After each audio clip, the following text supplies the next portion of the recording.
Chapter 1939. Even now, he still found it hard to believe that the people of the heavenly palace and the underworld were all gathered here. When he saw the familiar face, Yi Zichen felt inexplicably absent-minded, as if everything had returned to the days of 100 years ago.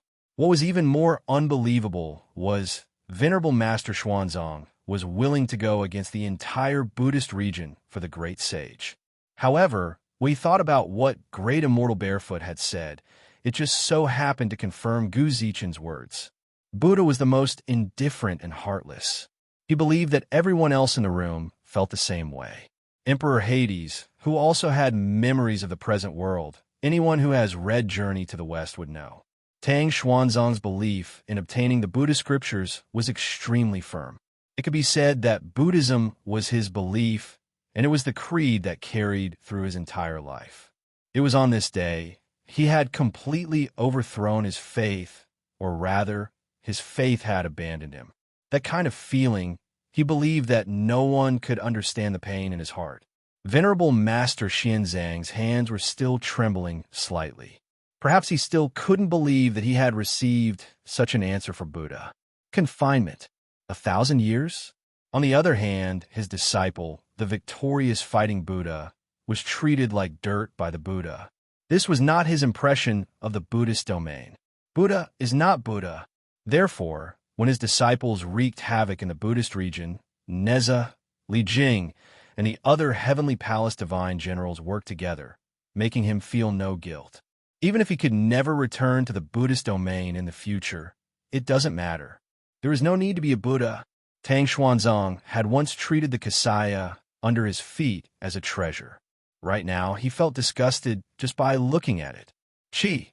The scorching flames burned the Kasaya, and as it burned, thousands upon thousands of chanting sutras spilled out from the Kasaya. It was like demonic music that resounded throughout the world. How dare you! Amidst the chanting, a Buddha statue suddenly appeared. The Buddha statue had an angry expression as it glared at Venerable Master Xianzang in front of it. Burning the Kasaya is a great disrespect to Buddha. You are abandoning your 10,000-year-old golden body. You are falling into the devil's path. Hurry up and return to the Buddhist domain with me. In the past, we scram, not allowing the Buddha statue to finish speaking. The canopy marshal roared and swung the rake in his hand. Heaven and earth were torn apart by the rake, and the thousands of chanting sutras were completely smashed into the torn void. The Buddha statue's angry roar still lingered in everyone's ears. Master Xianzang only chuckled quietly. If a Buddha isn't a Buddha, why not become a demon? You hurry up and get lost. Just as the Buddha statue was about to speak, Neza threw the heaven and earth ring out. It hit the golden body of the Buddha statue and shattered it. I've long found you to be an eyesore. Sanctimonious, and you even chant Amitabha every day. How annoying, I know, right? The god of thunder also gripped his thunder god hammer tightly in his hand. It was as if he would smash the god statue if it dared to reform. Every time the world is in chaos, it's not us Taoists that appear. I've never seen these old bald donkeys do anything. When we're done, he'll say Amitabha and deliver all living beings from suffering. Pooh! I have to tell my brothers when I have the time. Don't be a boy anymore. There's no future. Neza snorted. At this time, the Kasaya, which was completely made of scriptures, also turned into nothingness after the scriptures were incinerated. In the end, the chanting on the Kasaya represented Venerable Xianzang's lifelong effort. The golden clothes made of scriptures were already connected to his bloodline. The burning of the monastic robe caused him to vomit blood, causing his already pale face to be completely drained of blood. Master, Beiji, Monk Sand, and the white dragon horse all stepped forward to greet him. The other immortals of the heavenly court knew what the Kasaya represented. They all sighed in sympathy. Why did you have to do this? Sighed Pagoda Bearingly. Buddha isn't Buddha. What's the point of keeping this Kasaya? Xuanzang threw his head back and laughed. His smile was filled with despair, the despair of having been abandoned by his faith. It was completely out of place with his delicate features. Even if I keep this Kasaya, it's just an evil creature, a burden to me. I burned it to prove the great Tao in my heart. Without the chanting, I feel even more at ease. Pagoda-bearing, Li shook his head. He knew all too well just how important the Kasaya was to Tang Xuanzang. His words seemed carefree, but in his heart. Let's discuss how to save the great sage and true sovereign. Woof! As soon as Pagoda-bearing Li finished speaking, a large black dog barked. Only then did Yi Zichen notice that the howling celestial dog was among them. Saving the great sage, Yang Jian, and the others was urgent. For the sake of the great sage, Monk Sand, and Monk Xuanzang, Yi Zichen was shocked. He also admired their master-disciple bond. But sometimes, bond alone wasn't enough to solve problems. The outer races, that was a race no one had ever come into contact with. But from Elder Lin's words, Yi Zichen could roughly guess their cultivation levels. And now, although he didn't know how they'd managed to reach the emperor level and above. In this era, they might even be experts. But for the outer races, or the battles in the secret realms, they might not be of any use. They might even be a burden. Yi Zichen couldn't say. Regardless of whether it was the master and disciple who'd gone on a pilgrimage to the Western Paradise or the heavenly courts of mortals, if he said it, he'd extinguish their hot-bloodedness. But let them go. That was disregarding their lives. Big Brother Yi, don't worry about us. Neza chuckled. We all know what you're thinking. You're just thinking that our cultivation levels are too low, so we won't be of any use. We might even die there. Hee, don't worry. We all know that as well. But we won't die. We won't die. Yi Zichen's eyes widened.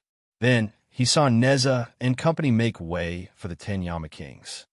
Emperor Yi, said the 10 Yama Kings. You know that the underworld has the Book of Life and Death, right? Neza smiled. It's strange. It can still be used here. My name has already been erased from the Book of Life and Death. It's not just me. Everyone's name has been erased. Erased. You won't die? You won't die. The god of thunder smiled. We tried it before. We won't die at all. If you don't believe me, you can attack us. Before Zichen could react, Neza smashed the god of thunder's head with his universe ring. His head shattered. The god of thunder. Look, I won't die, right? Blood continued to drip from the god of thunder's head, but he continued to speak. Yi Zichen and company opened their eyes wide in shock. Not long later, the god of thunder's head healed itself. This Book of Life and Death. My name is in there too. Great Sage. Are their names there too? Chapter 1940. Scorching hot. At that moment, Yi Zichen's eyes shone with a fiery light. The Book of Life and Death, this treasure, which originally belonged to the underworld, could actually still be used in the upper plane of the god race. Undying. Neza and Lei Gong's demonstration was clear to everyone. He really wouldn't die. His head had been smashed, yet he was still alive. He could still heal. This was a huge bug. If all the names in the Book of Life and Death were crossed out, and people didn't die, then who would Ji Yuan be afraid of? He gazed at the Yama Kings expectantly. The Yama Kings didn't dare look directly into Yi Zichen's eyes. After a long time, yes. King Yama nodded heavily. Yi Zichen couldn't help but stomp his foot when he heard that. The ground cracked. It extended over 1,000 meters. Great. His name was on it. There were also the names of the great sage and the others. What was there to be afraid of? As long as their names were crossed out, they would not die. Undying. He would be invincible, and he could also face Yale without any worries. Even if he couldn't beat him, he wasn't afraid. After all, he wouldn't die. His immortal body. But Yale wasn't. Sooner or later, his divine power would run out. Once he dealt with Yale, he would go save the great sage. No, he could go to the great sage first. All he had to do was cross out Su Yan's and the others' names. Emperor Yi. Everyone in the room knew exactly what Yi Zichen was thinking as they looked at the excited Yi Zichen. However, King Yin Luo, on the other hand, carefully broke his fantasy. What happened? When he thought of a solution, Yi Zichen's face lit up with delight. His previous worry had long since vanished into thin air. You came at just the right time. Hurry up and cross off the great sages and everyone else's names. Yi Zichen suddenly stopped speaking. He saw the bitter faces of the others. "Can't I?" A basin of cold water was poured on his face. Yi Zichen also calmed down. "That's right. How could there be such a good thing? If that was the case, wouldn't they be invincible? With the neutral yet fair rules of the universe, it was impossible for such an invincible divine weapon to exist. Even if it was a treasure from a universe secret area, he probably couldn't do it either. There was definitely a price to pay if one wanted to put a name on it." As expected, the moment Yi Zichen finished, King Yama nodded as well. "What's the price?" asked Yi Zichen solemnly. He could leave his name unmarked, but he had left the names of the great sage and the others behind. As for the price, he was willing to pay any price. Right now, the Book of Life and Death is connected to the bloodline of us Yama Kings of the 10 Palaces. The names written on it cannot be too much higher than us, or we will suffer a backlash.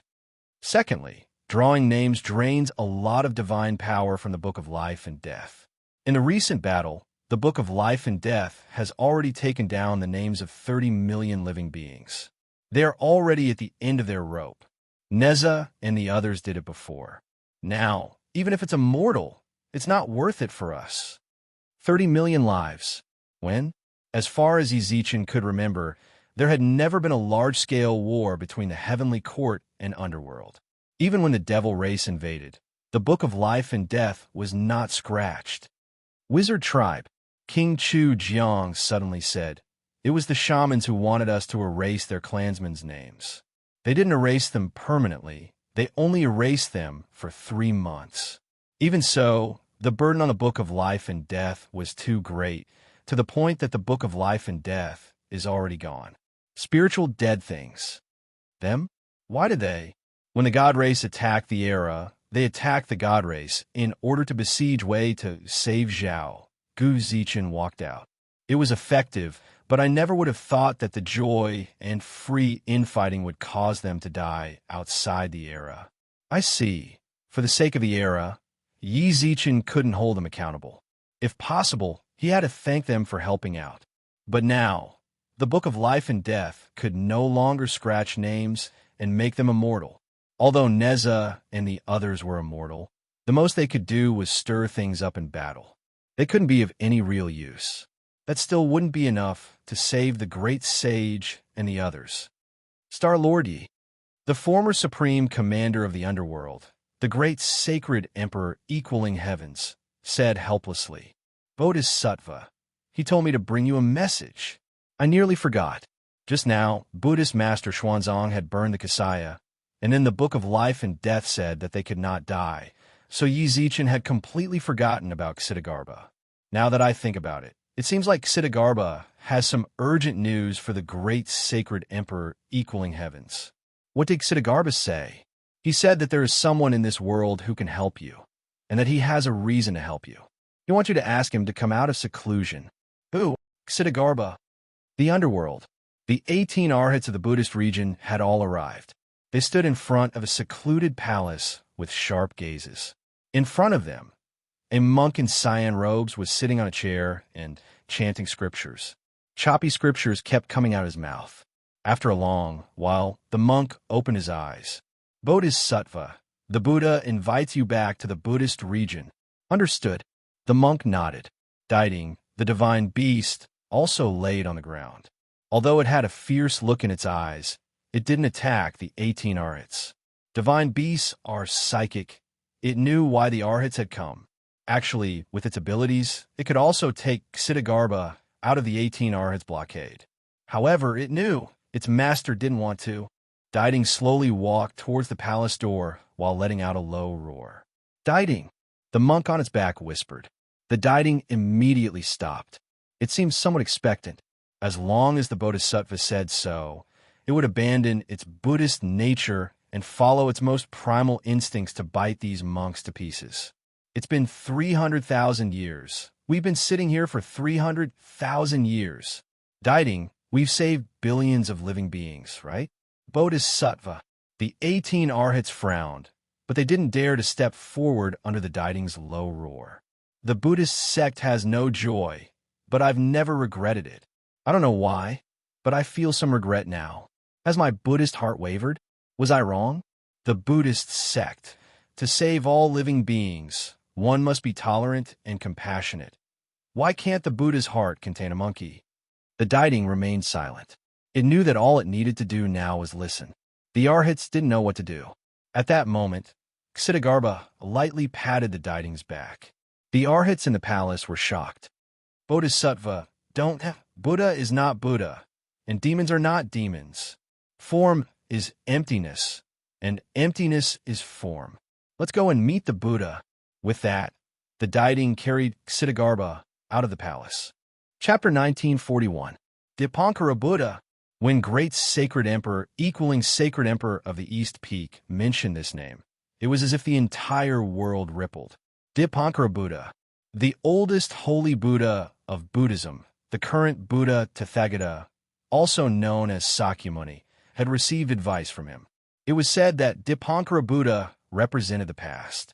He believed that no one would doubt his strength if he were to talk about his realm. How could someone who'd given advice to Gautama Buddha be weak? The great emperor of the East Peak mentioned this iconic figure of the Buddhist region. Could it be that Ksitigarbha wanted Dipankara Buddha to appear? Great Master Dipankara.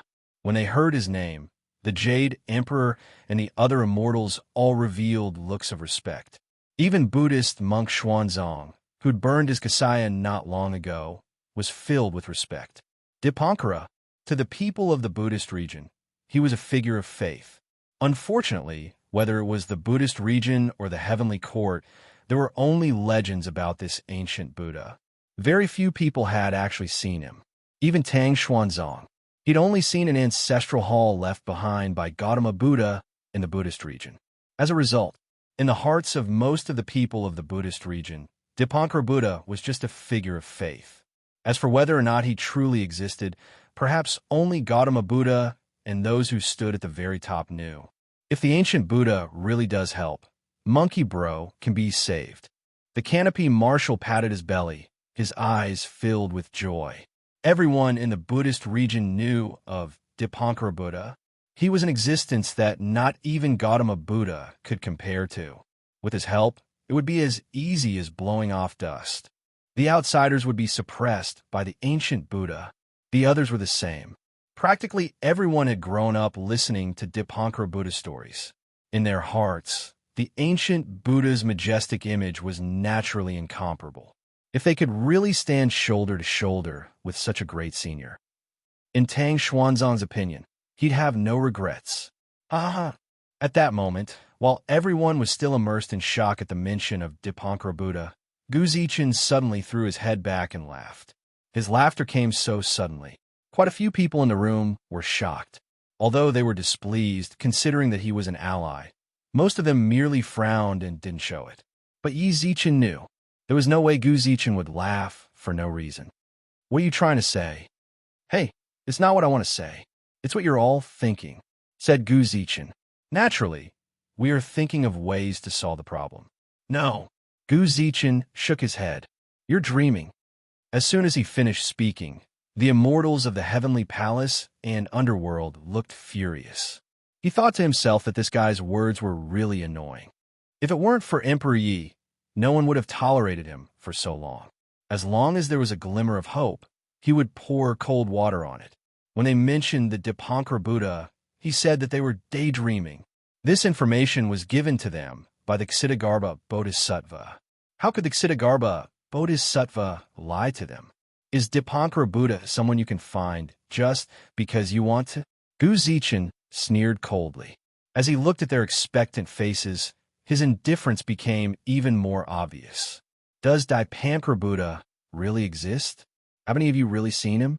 All right, just as this emperor said, the information that Ksitigarbha Bodhisattva gave was about Dipankara Buddha, but did he give any way to contact him? Did he tell you how to invite the ancient Buddha? Come out into the world. The crowd looked at the great emperor of the East Mountain. No, said the great emperor of the East Mountain. The flames of fury in their hearts were instantly extinguished. Many of the immortals' eyes widened, their lips quivering as if they were astonished by this sort of reply. For a long while, they didn't close their mouths. No way to contact him. What kind of information was that? He just told them his name, and that was it. As for anything else, did they really have to search aimlessly throughout the Milky Way galaxy? This was Dipankara Buddha they were talking about. Even ordinary people wouldn't be able to find him in tens of thousands of years, even if they searched for a needle in a haystack. Let alone Dipankara Buddha. If he didn't want to come out into the world, who could find him? Even if they did, what reason did he have to come out into the world? He had to. Suddenly, Yi Zichen's brows twitched. Then he looked at the great emperor of the East Mountain.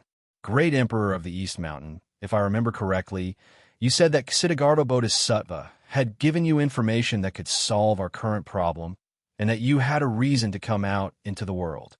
If I remember correctly, that's exactly what the great emperor of the East Mountain said. Dipankara Buddha, he had no connection to either the great sage or Yang Jian. The only connection he had was that the great sage belonged to the Buddhist domain. As for the others, they were all experts from the outside or local experts of the god, Yao, and demon realms. None of them had anything to do with Dipankara Buddha. From the looks of it, Dipankara Buddha had no reason to come out into the world. But Ksitigarbha said something like that again. Think about it carefully. Did you miss something out from Ksitigarbha's words? The great emperor of the East Mountain subconsciously glanced at the Jade Emperor. Back then, they'd both received Ksitigarbha's inheritance in the underworld. Time was of the essence. Ksitigarbha spoke quickly. Before long, the 18 Arhats appeared in the underworld. Diding had escorted them out. Yi Zichen carefully thought back to Ksitigarbha's words. He didn't miss anything. The great emperor of the East Mountain and the Jade Emperor stared intently at each other in silence. The others also frowned. They didn't know why. It was as if they were telepathically connected. Everyone in the room suddenly looked up and thought of a possibility. Patriarch Subhuti. Gu Zichen looked into everyone's eyes and spoke out the person they were thinking of. Ksitigarbha wanted to talk about Patriarch Subhuti. His original words should have been, Dipankara Buddha, you are the most carefree and unfettered. Even if the Buddhist domain collapses, you won't move. It's been hard on that monkey. Only Patriarch Subhuti can help him out of his predicament. That's it. This ancestor has always doted on this stubborn disciple of his. Gu Zichen smiled. Diding should have told Patriarch Subhuti. Unfortunately, Diding either forgot or was in too much of a hurry to return to Ksitigarbha's side. So he didn't tell you guys. That's right. Patriarch Subhuti. If it was him, then he definitely had a reason to act. What's more, the Patriarch truly cared about the great sage. When the great sage was on the verge of death, it was this Patriarch who appeared. What's more, he left a seed of power in the great sage's body. What's more, everyone knew where he was. How did you know? Just as everyone understood, Yi Zichen's eyes narrowed. He had a bad feeling. This is something I once experienced as well. The moment Gu Zichen said that, Yi Zichen's heart sank. Gu Zichen's past. In other words, everything he did to change history. Chapter 1942. He could still vaguely remember watching the great sage in Journey to the West. He'd been filled with anticipation and excitement at the time. Who would have thought? Today, after so long, he'd actually set foot in this place where the great sage underwent a transformation. Lingtai Mountain of Heart and Heart, Cave of 3 Stars and Crescent. So particular. Was it just a heart? As for his previous worries, they'd all returned to square one. They were no longer important. In truth, Yi Zichen couldn't figure out where he'd gone wrong. Why had history returned to its original course? Whether it was his refusal to join the ancient race or his actions, they were all vastly different from Gu Zichen's past. But just now, he'd gone back to square one. Gu Zichen's plane had been invaded by the outsiders. Back then, he decided to head to the new era. In the end, he'd received Ksitigarbha's guidance and come to the Cave of 3 Stars and Crescent to ask Patriarch Subhuti to come out of seclusion. If this really continued, didn't that mean that in the future, everything would be destroyed, just like Gu Zichen's plane? Only he and Zuoyamo would be left alive, never to die. Would he be like Gu Zichen and search for his next life? Or perhaps the next plane? His thoughts were all over the place. But none of that mattered anymore. He had to live in the present. Thinking too much would only add to his worries. So what if he returned to square one? If history could change, there was still a chance in the future. Little did he know, Guzichin was extremely worried. He'd returned. When he saw that his future was vastly different from Yizichin's, he'd wondered if his pursuit of countless planes would truly end with him. Who would have thought he'd come back? Everything was back to square one. Right now, he was like the previous Guzichin, who'd followed him to the cave of 3 stars and crescent. After that, if nothing unexpected happened, fellow immortals, I didn't know you'd come. Ah, so it's the Jade Emperor and the other great immortals. Please forgive me for not welcoming you earlier. A boy walked out the front door. When he saw who it was, his expression changed visibly. He hurriedly cupped his hands in greeting. Look, there was no mistake. Everything was just like how he was back then. He remembered this boy very clearly. Ah, thank you, immortal child. Go and invite Patriarch Subhoodie. Tell him we have something important to discuss with him. It was still the same history. The one who spoke was the Jade Emperor. The boy didn't know what was going on in the higher planes, and the great Emperor of the East Mountain didn't show himself much. In his memory, the Jade Emperor was still the one with the highest status among them, even though the Empyrean Emperor of the Heavenly Palace had long since been replaced. Guzichin sighed as he watched. There were no discrepancies in history. It was exactly the same as back then.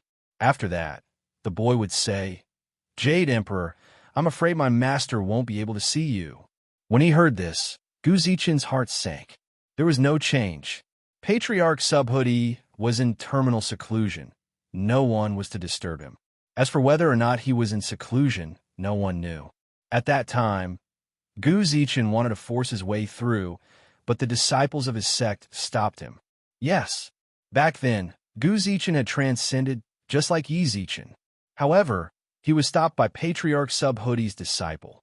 It was easy to imagine what level Patriarch Subhoodie was at when even his disciple was at this level. They returned in low spirits. At this time, Yale once again attacked Era. He fought to the death. In the end, let's go. Guzichin patted Yizichin's shoulder. Patriarch Subhoodie was no longer coming out of seclusion. The reason he came was because he still had hope in his heart. He hoped that there would be discrepancies. Little did he know, everything was the same as he was back then. If he returned as soon as possible, he might be able to get there before Yale. Then, Guzichin decided to act. He would try to use his life to push the wheel of history and lead this era to a different future. Yizichin frowned when he sensed Guzichin's loneliness. At that moment, the Jade Emperor had already asked the question, why? What is Patriarch Subhoodie doing? Why can't I see him? What was there to ask? Guzichin was already prepared to leave, but before he could take more than a few steps, he froze in midair. My master isn't in the manor. He isn't. Yes, before my master left, he said that he had a stubborn disciple who caused him a lot of trouble ever since he entered the academy. However, this disciple is very smart and understands my master's intentions. I miss him a lot, so I went out to see him. Changed. Guzichin stared intently at the boy. The boy was merely a human immortal. Even Guzichin's glare was incomparably oppressive. The boy took a few steps back, while Guzichin laughed out loud. Good. History had not returned to square one. It was still changing in its own way. When Guzichin came to find Patriarch Subhoodie refused to meet him. This time, he took the initiative to meet him, a stubborn disciple. Who else could it be but the great sage for him to call a stubborn disciple? The other immortals also laughed along. They all knew very well that the stubborn disciple Patriarch Subhoodie spoke of was definitely the great sage. The boy didn't understand.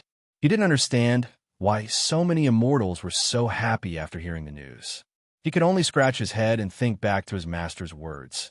If anyone comes to visit, tell them that I'm in seclusion and can't say much.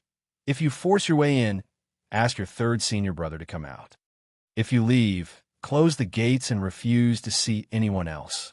Am I right? Did I say something wrong? Shouldn't I have told them what my master had said? I've already said it. I can't take it back even if I want to. I just hope that my master won't blame me when he returns. That shouldn't be the case. There were far too many immortals. Whether it was the Jade Emperor or the other immortals, They all had seats in the heavenly palace. He was momentarily afraid. If I tell the truth, my master will probably forgive me.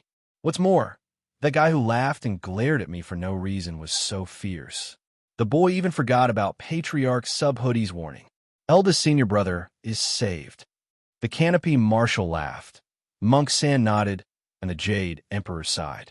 Patriarch Subhoodie truly cares about that brute of a monkey the most. He says he doesn't care, but he's betraying himself on the inside. Let's not just sit around. Although we won't be of much use, we can still stir things up.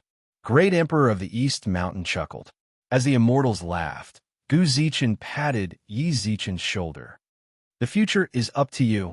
The changes in history brought Gu Zichen more than just the slightest bit of hope. Even though what he didn't know was that all of this had happened because the boy said something wrong. Chapter 1943. Boom! An explosion reverberated throughout the land.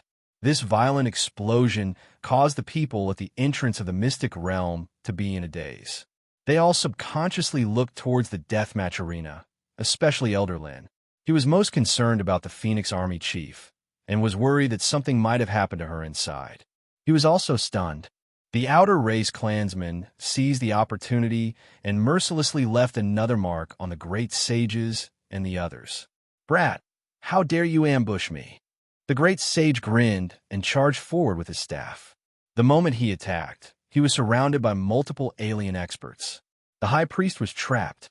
The person who posed the greatest threat to the Milky Way Alliance was trapped in the deathmatch by the war goddess. Logically speaking, dealing with these small fries should have been easy. Who would have thought? The soul gem. The soul gem he had once snatched from the Green Rain clan had fallen into the hands of the aliens because of the ferocity of the alien attacks. More importantly, the high priest hadn't kept the gem. It was as if the high priest had predicted that he would be trapped by the Phoenix Army chief. So he had left the gem with someone else. This time, with the power of the soul gem, the Milky Way Alliance's army was defeated. 80 to 90% of those extraordinarily powerful sovereigns had become the lackeys of the other races. The great sage and Yang Jian went all out, but they were still at a disadvantage. There are just too many of them. You didn't expect this, did you, Phoenix Army Chief? The high priest laughed contentedly. The unknown was always the scariest. He had always been immersed in the shadow of the Phoenix Army chief, so he was terrified the moment he saw her. He didn't dare fight back. Only when he had no choice did he realize. The so-called Phoenix Army chief was only SOSO. Looking at the panting war goddess, the high priest's eyes were filled with ridicule. He had won, whether it was in the death match or outside. It was their race's complete victory. Thinking back to the terror he felt when he first saw the Phoenix Army chief, it was beneath him. It seems like your reincarnation wasn't very successful. Or perhaps you didn't fully master your abilities back then. Or is it that your true self's abilities have improved? A mere army chief like you is nothing to me? The high priest was arrogant. He didn't care about the war goddess counterattack at all. In his eyes, the Phoenix Army chief was already struggling. This life and death arena was her grave. The war goddess remained silent. As expected, he was too impulsive. Even after so many years, the Phoenix Army's commander's power had not even fused with a tenth of it. Furthermore, he was being slandered by such a small fry. If he was at his peak, he wouldn't have allowed him to say anything more. This monkey sure is lively. Why does this sovereign find him so unpleasant to the eye? The high priestess narrowed her eyes at the great sage, who was fighting with several other experts. Why don't I give him a bang? In that instant, the high priest felt as though he had been slapped hard in the face. Not long after, my disciple, what do you want? Since the ancestral master is not here, we shall not disturb you any further. Upon receiving the news that Patriarch Subhoodie had left his mountain, they didn't waste any time. He cupped his hands at the boy. The boy in front of the cave was overwhelmed by the favor. The immortals before him were all mighty beings with immortal positions in the heavenly palace. Yet they were treating a small fry like him so kindly. He hurriedly returned the greeting.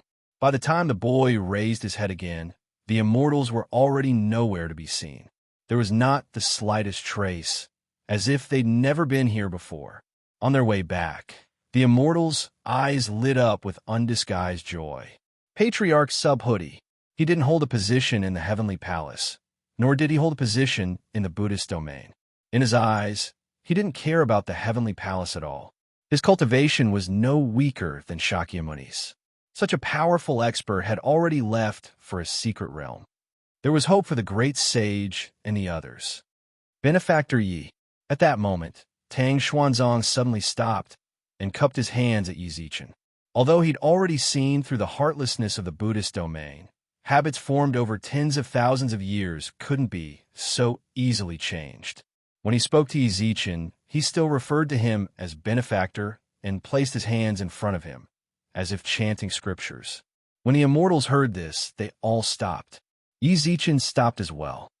Venerable Xuanzang, may I ask if you, since Patriarch Subhuti has already left, we don't want to waste any more time here. That naughty monkey has followed me for tens of thousands of years. I know his personality very well. Venerable Xuanzang's eyes were filled with worry. He's too good at flaunting himself. I'm also very impressed by him. Hence, I wanted to inform Benefactor Yi that after this, why don't we go to your residence and directly head to that so-called universe secret realm. With that, Yi Zichen understood. He understood Tang Xuanzang's feelings very well. Moreover, from Tang Xuanzang's various actions, even though he was very dissatisfied with the great sage's bad character on the way to Western Paradise, Tang Xuanzang was still very calm. But looking at it now, his love for the great sage was no less than anyone else's. The deeper the love, the deeper the responsibility. Perhaps that was how Xuanzang treated the great sage. With Patriarch Subhuti heading over, the situation in the universe secret region would most likely stabilize. At this time, even if they went over, they would not be in any danger. Moreover, these people had immortal bodies. It wasn't just them. Even Yi Zichen couldn't wait to go to the secret realm and fight alongside the great sage and the others. However, he had more important things to do. All right, then I won't keep you any longer. You guys probably don't know the location of the universe secret realm. As he spoke, he glanced at Gu Zichen. There was no need to say anything else. Right now, he was the only one who could leave and knew the location of the secret realm. Gu Zichen nodded and said, I'll take them there. Then I'll take them there. Thank you. No problem. Gu Zichen laughed heartily. I'm doing all of this out of my own free will. I'm entrusting this era to you. Among the countless planes, you're the only one with the best chance. The others didn't know what Gu Zichen was implying, but Yi Zichen understood it all too well. Countless parallel planes. Every single one of them was filled with destruction and misery. Only in Yi Zichen's current plane, the butterfly effect had occurred. Everything had changed. Never mind Gu Zichen. Even people from other parallel planes would feel the same way. Or perhaps it was more accurate to say that they were filled with anticipation for any new plane. But until the end, no one could say for sure. Seize the opportunity. Let's part ways here. With that, Gu Zichen led the others away. Yi Zichen was left standing alone. Gu Zichen's words echoed through his mind. Seize this opportunity. Chapter 1944. Several days passed in the blink of an eye. The atmosphere of the apocalypse lingered in the air. Even an innocent child could sense that something big was about to happen. As for those who stood at the very peak, they were even more anxious. The leader of the first era, the only transcendent, the Lord of the Emperor's Star, Yi Zichen, was more anxious than anyone else. He wanted nothing more than to hasten the laws of time throughout the first era, so that he'd have more time to prepare. Unfortunately, the laws of time weren't part of his great Tao. Even if Lin Ru's comprehension of the great Tao of time reached perfection, she couldn't do it. She couldn't. Or rather, no one could do it. Even the first era's divine time artifact was no more than 10 million kilometers wide. It could only hold a few 100 million people at most. Even so, Lin Ru called it a divine artifact. 3 days had passed since Gu Zichen and the immortals had left. Although Gu Zichen hadn't returned to report on the situation, with Patriarch Subhuti around, Yi Zichen was confident they'd be safe. That was all he could think. Now that the matter of the secret realm had been resolved, Yi Zichen could finally focus on the outside realm's affairs. He didn't immediately head to the God realm. This time, it would be a decisive battle. Whether it was Yale or Yi Zichen, there was no way they would allow the other to escape alive. This was a decisive battle that would decide the future of the entire Milky Way galaxy. Yi Zichen couldn't rashly go, and the experts of the previous eras wouldn't allow him to act rashly. The messages on the public account were constantly being pushed. The Yao and God races fought by combining their forces and preparing to launch an all-out assault on the outside realm's God realm. They knew this was his last chance. If he won, Ji Yuan would stay. If he lost, the era would be broken. Yale, immersed in the joy of destruction, couldn't possibly allow a thorn in his side like Ji Yuan to remain. Sharpen the troops. Over the past few days, more and more factions hurried to the 10th Divine Mountain. Every single one of them, without exception, entered the Divine Time artifact. Fight for time. Fight for a chance at victory. Ocean Emperor, stay here. Don't go any further. The Hermit Emperor removed his hand from the Ocean Sovereign's wrist and slowly covered her with a blanket. He spoke to the Ocean Sovereign, who seemed to have aged several hundred years. It was hard to imagine just how powerful Yale was. That dream not only appeared in the territory of the monster race, but also the attack of the god race. The Ocean Emperor, in order to fight his way out of the dream world, he had expended too much of his bloodline power. Now, he was merciless when he said he was about to become a cripple. 3 days in the Time God artifact, but several decades had passed. The Hermit Emperor had been treating him for decades, but there was still no result. No, Bin Jun, leave it to me. Yi Zichen gently pressed down on the Sea Emperor, who was trying to get up. Just recuperate here in peace. Leave the Outerium God race to me. Trust me, they'll all be fine. Hearing that, the Ocean Sovereign moved her lips. Although he did not say anything, tears slowly flowed from the corners of his eyes. He knew clearly. He was already crippled. He did not regret his decision back then, nor did he fall from being a sovereign emperor to a cripple. The only thing he hated was that he did not fulfill his responsibilities as a father and a husband. His wife and daughter were in trouble, and there was nothing he could do. Let's go. As Yi Zichen spoke, they left the room. Everyone knew that the Ocean Sovereign was in pain, but no one said anything to comfort her. Trying to comfort her now would be the greatest insult. After leaving the Ocean Sovereign's room, Yi Zichen's gaze sharpened, and his aura changed. Zhuo Mo, tell me the situation. All right. Zhuo Mo held a thick tome in her hands. Right now, the new era has control over 3,000 divine-powered cannons, roughly 40,000 divine general-level cannoneers, and 8,000 emperors. 48,000 of them are already proficient at using the cannons. Roughly 400,000 divine-grade spirit recovery pills have been produced, and they're still producing 300 a day. Mo reported for a full hour. During that time, Yi Zichen's brows were tightly knit. He never relaxed, nor did he interrupt her.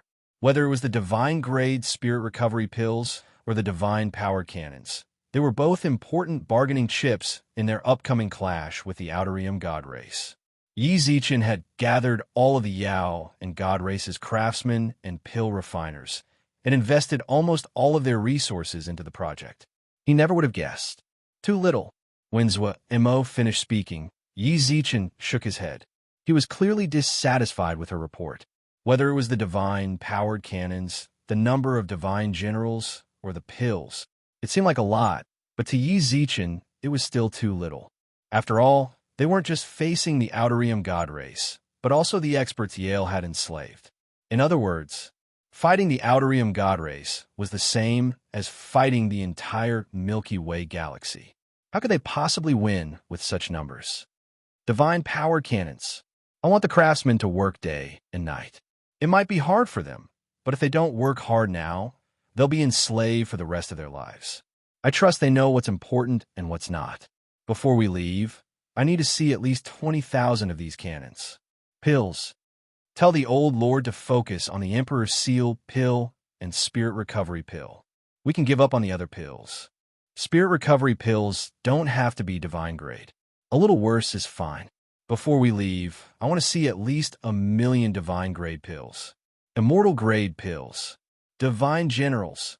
Give unlimited resources to rulers and those on the verge of becoming divine generals. After that, have them use the Emperor Seal pill. Don't force them, but if they don't use it, kick them out of the divine-powered cannons. Before we leave, I want every divine-powered cannon equipped with 10 emperors. Kings. Both Zwo and the steward were dumbfounded. What was he trying to do? 20,000 divine-powered cannons equipped with 10 emperors. That was a full 200,000 emperors. Now that the Yao and God race had joined forces, that was probably less than a tenth of the total. Furthermore, there were those pills. Who knew what old Lord Taishang would think once he found out? This was practically exhausting them to death. Without sleep or rest, it would be difficult to fulfill his demands. What, you can't do it? Yi Zichen snorted without any sign of easing up. Mo bit her lip and thought about it for a long while. I'll do my best. Not your best. You must. Even though it was Zwi Mo, Yi Zichen's expression didn't soften in the slightest. Zwimo, we have to do our best. You know, we're about to face the entire Milky Way galaxy. Chapter 1945. Everything was carried out in an orderly and tight manner. In order to buy as much time as possible, Yi Zichen overloaded the Divine Time artifact and increased the flow of time to over 100,000 times.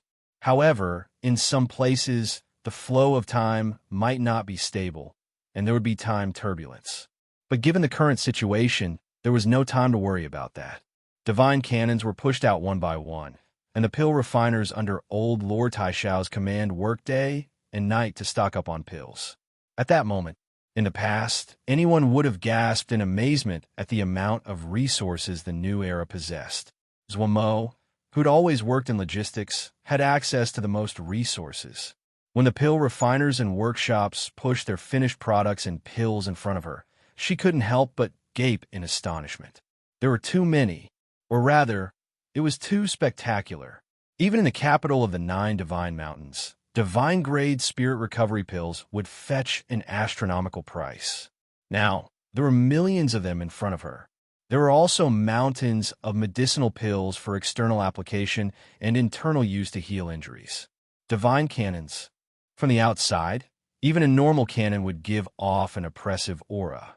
Now, however, there was an endless pile of them. Based on her calculations, there were more than 30,000 divine cannons. Whether it was pills or divine cannons, they far surpassed Yi Zichen's requirements. When Yi Zichen listed out those numbers, Zwo Mo had hesitated. She wondered if this counted as an outrage, and if it was too much of a burden for the pill refiners and craftsmen. She never would have guessed. She inexplicably recalled her father's words. Little Mo, I gave you the White Treasure Pagoda because you'll definitely become a successful merchant in the future. You're sensitive to numbers and sensitive to changes in the market.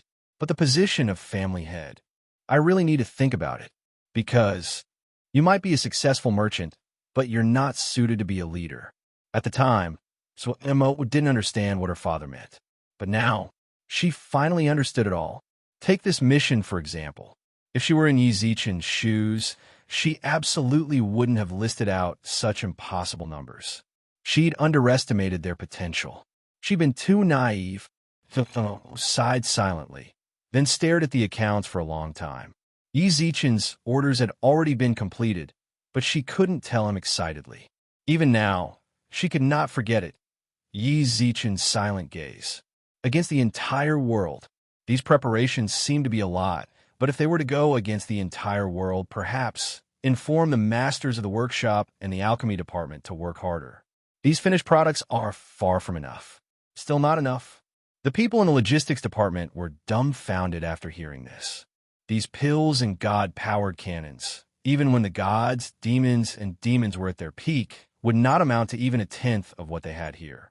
But Zwo Mo said it wasn't enough. Just the 30,000 god-powered cannons alone could destroy half of the celestial race's territory. If I say it's not enough, then it's not enough. Why are you talking so much? Mo snorted, then rephrased Yi Zichen's words. Is it a lot? If it's going against the entire world, do you still think it's a big deal? 3 days passed in the outside world. The Yao and God Race's elite troops all arrived at the 10th Divine Mountain. Anyone who could come here was an elite amongst elites. Even the weakest among them was a celestial being. But now, the Yao and gods didn't see any diviners at all. They were all supremes.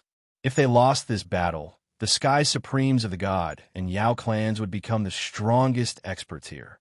Yi Zi, it's about time. Emperor Hades whispered into Yi Zichen's ear. He'd been by Yi Zichen's side this entire time, even though Yale had captured Su Yin and taken her to the Outlands. But he knew. Yi Zichen was even more worried. At that moment, Yi Zichen's lovers, era experts, and even his mother were all in dire straits. Their fates were unknown. Yi Zichen was more anxious than anyone else. Anxious, but that didn't mean he was reckless. On the contrary, Yi Zichen didn't recklessly slaughter his way into the Outlands. That made Su Yun feel even more at ease. He had to stay calm at a time like this. This time, he had to fight to the end. Either Yale died, or the end of the era. The Yao and God Race's elite troops are all here. Yi Zichen smoked a cigarette and looked out at the red sunset. They're all here. Even Su Yun didn't understand what Yi Zichen meant. Yi Zichen said nothing else, and Su Yun didn't know what to say. Right? Why didn't you notify the demons? After a while, Su Yun spoke up again. Although there's a rift between us and the demons, we're fighting foreign enemies. We can't underestimate the demon strength. Why didn't you notify them? Yi Zichen shrugged helplessly. There's no way the demons wouldn't have received a notice. If they don't come, what can we do? That, Emperor Hades sighed. 1 week. That was the longest Yi Zichen could wait. During that time, all the Yao and God Race experts would be on their way. But the demons, they didn't even see any ambitious cultivators. Disaster was imminent. But the demon race turned a blind eye to this, which inevitably made people feel a chill in their hearts. Who said we weren't coming? At that very moment, a low voice suddenly sounded out beside Yi Zichen and Su Yun. When they turned around, they saw a black-robed young man with a smile on his face. He waved his hand at them. It took some time to organize the troops. You should know that the demon's internal affairs are complicated. There are a few stubborn old fogies who refuse to be disciplined. Fighting them with wits and courage is no easy task. Boom! Boom! Smoke filled the air. Not far ahead, there was a dark mass of the Devil Race army, surrounded by dense devil chi. They were led by several commanders to rush over. Everyone who came is an elite. Based on your requirements, they're all diviners and above. The youth smiled and reached out to Yi Zichen. Yi Zichen didn't know why, but he understood what he wanted. He took out a cigarette and handed it to him. The youth's fingertips conjured a ball of flame, and he lit it. Yi Zichen recognized this youth. Jackdaw. They'd met once before. Why did the old demon emperor? He left. There was no hint of sorrow in the youth's eyes. He got his revenge. His injuries were too severe, and he'd been trapped for so long. He was extremely depressed. Now that his obsession was gone, he left without any regrets. Now, I'm the Demon Emperor. It seems I'll have to call you Demon Emperor Jackdaw. No. Chapter 1946. Cain. I'm sure most people in the modern realm are familiar with this name. A birdman with wings. Su Ian couldn't help but raise his eyebrows when he heard Cain's words. He'd once been obsessed with that game as well. He'd used the hero Cain before. Su Ian subconsciously looked towards Yi Zichen and noticed that Yi Zichen's expression. No, there's a difference. Yi Zichen looked more like he was shocked. His shock was, it's you. Yi Zichen suddenly pointed at the Demon Emperor. One had to know that pointing a finger at someone was actually a very impolite behavior, let alone someone of their status. Pointing at the Demon Emperor, Yi Zichen no longer cared about what the Demon Emperor would think. He was so shocked that he lost the ability to speak. It seems like Star-Lord Yi has remembered. The Demon Emperor smiled nonchalantly. The Demon Emperor's lips curled up as he said, I have to thank Star-Lord Yi for giving me this name. The old Demon Emperor likes it very much, and so does this Emperor. It really is him. Memory retrace. Yi Zichen had just arrived in the immortal region not long ago, and he met a young man who claimed to be the future Demon Emperor. They hadn't had much contact. Gu Zichen had told him that he'd met the young man and given him the name Cain. In the future, perhaps they would come into contact. At the time, Yi Zichen hadn't paid much attention to it. Due to Gu Li's existence, he'd focused all his attention on Gu Li. But now, Cain had said his name. He remembered everything.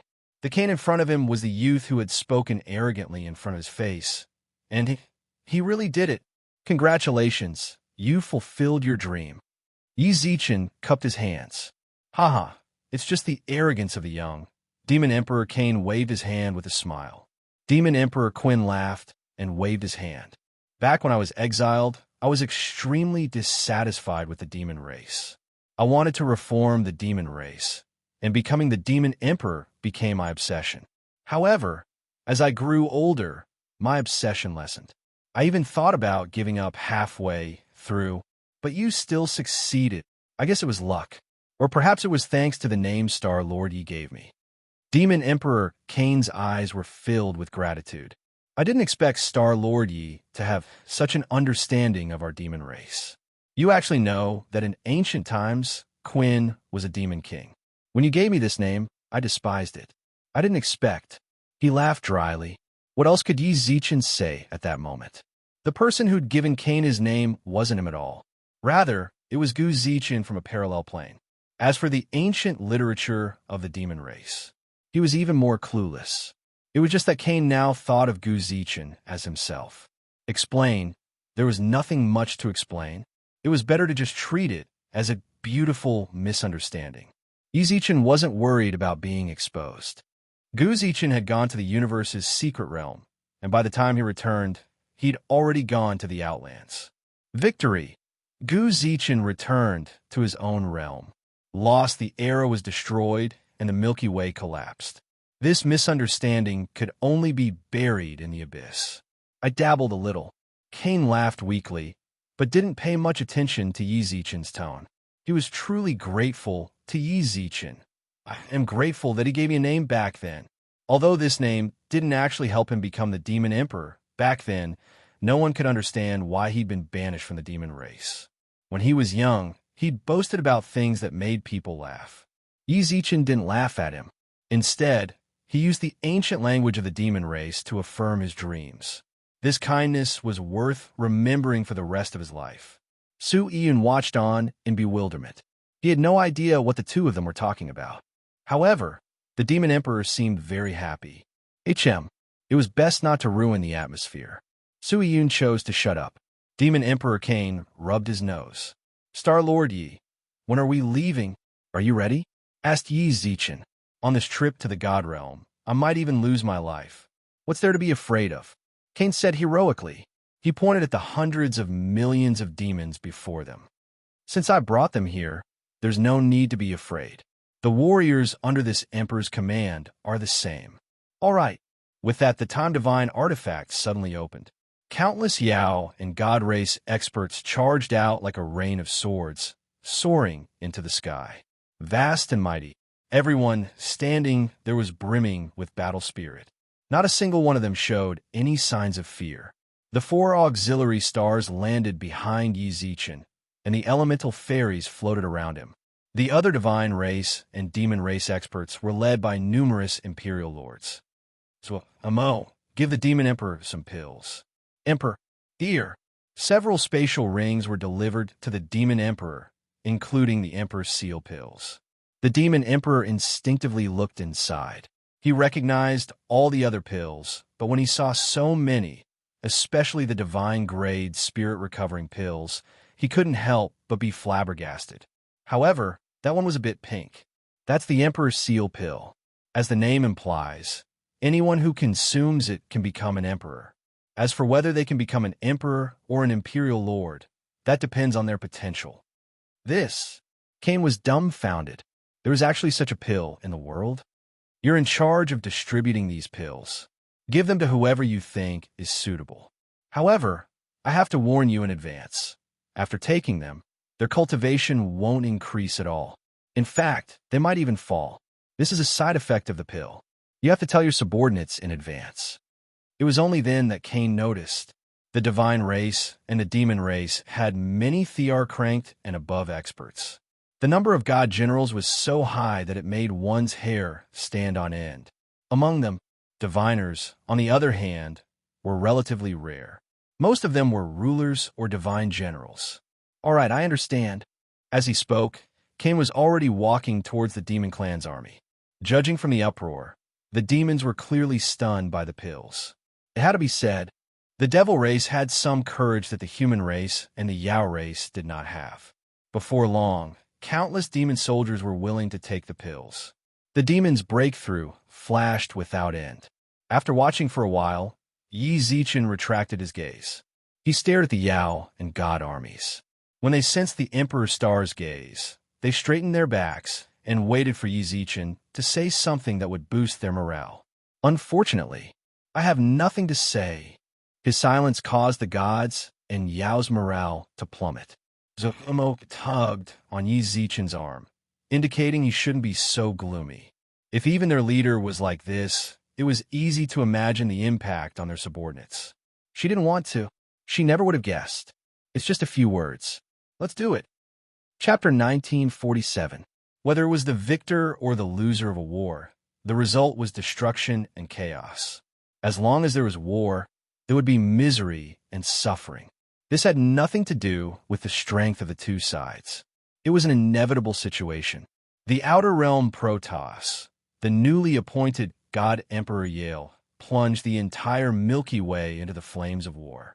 No matter which plane it was, whether they were strong or weak, whether they were close or distant from the Outer Realm Protoss, destroy, destroy, destroy. The wails of those who had lost their homes seemed to become the most beautiful melody in his heart. Under his command and orders, even if the Outer Realm Protoss hated war, they had to raise their weapons and wave the butcher's knife at those innocent people. No one could do anything about it. If they did not kill, Yale would kill them. In Yale's eyes, there was no such thing as mercy. Perhaps his heart had long been filled with one word: destruction. He was fully deserving of the title of destruction. Ever since he was the God King, he had carried out this title. All he thought about was destruction. But at that time, there was the God Emperor above him. Now the God Emperor had fallen. Yale became the new God Emperor. No one could stop him from carrying out his heart of destruction. Countless planes, the once brilliant Milky Way galaxy, had long since been shattered by Yale. The people of the various planes had thought of joining forces. Facing Yale and the Outer Realm Protoss alone, they had no way to resist. Little did they know, their joining forces was still akin to striking a rock with an egg. The final result could only be destruction. Whether it was the elderly, women, or children, all of them would be obliterated. Or become slaves. Become the Outer Realm Protoss. Become Yale's tool of war. Some of them were very unyielding. They would rather die than become Yale's dog. But some of them submitted. Inside the Outer Realm Protoss, gods could be seen escorting slaves from other planes to the slave station to be branded as slaves. After that, these slaves would have their own duties. They would go to whatever department they knew how to do. The Outer Realm Protoss established alchemy, talismans, spirit arrays, a series of departments for them to choose from.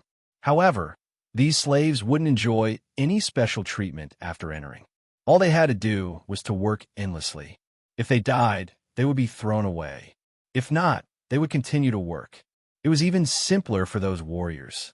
They would be branded as slaves in their sea of consciousness and be controlled by the Outer Realm Protoss. They would be the meat shields at the front lines of the war. If he had any other thoughts, the gods of the god race would kill him without hesitation. As for the children, mining, picking herbs, chop down trees. It was no different from the slavery system in the Middle Ages. These slaves could only struggle to survive. The god race was squeezing their last bit of value out of them.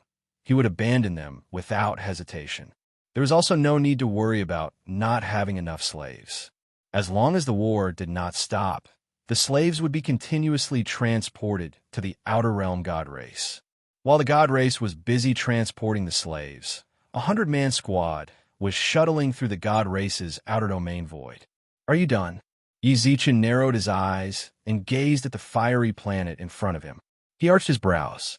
The last time I came here, the Outer Realm gods didn't have such a color. Back then, it looked more like a gloomy and lifeless planet from the outside. From the looks of it, the war with the Outer Realm god race, the impact on them was not small either. Emperor Star, we just took a look around. The minister of the left licked his lips, then pointed at the Outer Realm god race. The Outer Realm god race's troops are stronger than we imagined. Is that so? How much more? At least 60%. Emperor Hades made a gesture of 6. It's mainly because they have too many slaves and their cultivations aren't low. We can sense their auras, even from the outside. Yizichin nodded slightly and committed this information to memory. 60%. In truth, that was within his acceptable range. However, he didn't go in person. It wasn't that he didn't want to, but that the 4 auxiliary stars wouldn't let him. Without going in person, he naturally had no idea how strong the slaves Emperor Hades and the others were talking about were. However, from this, it was clear that Yale had destroyed far too many planes during this period. The Outer Realm god race's reputation in the Milky Way galaxy was absolutely tarnished. There was no way Yale could destroy the entire Milky Way galaxy so quickly. There had to be other planes out there. Yizichin was certain that quite a few were waiting for an opportunity. They were waiting for one of them to attack Yale first and profit from it. Perhaps they would submit to the Outer Realm god race, or perhaps they would wage war against them.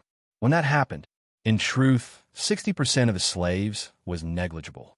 If the entire Milky Way went to war, how big of a wave could 60% of the slaves cause? Hey, why isn't a Hogue here? At that moment, Yizichin noticed that the minister of the right hadn't returned with the group. His heart ached. The current Outer Realm god race wasn't like before. They hadn't shed all pretense of cordiality.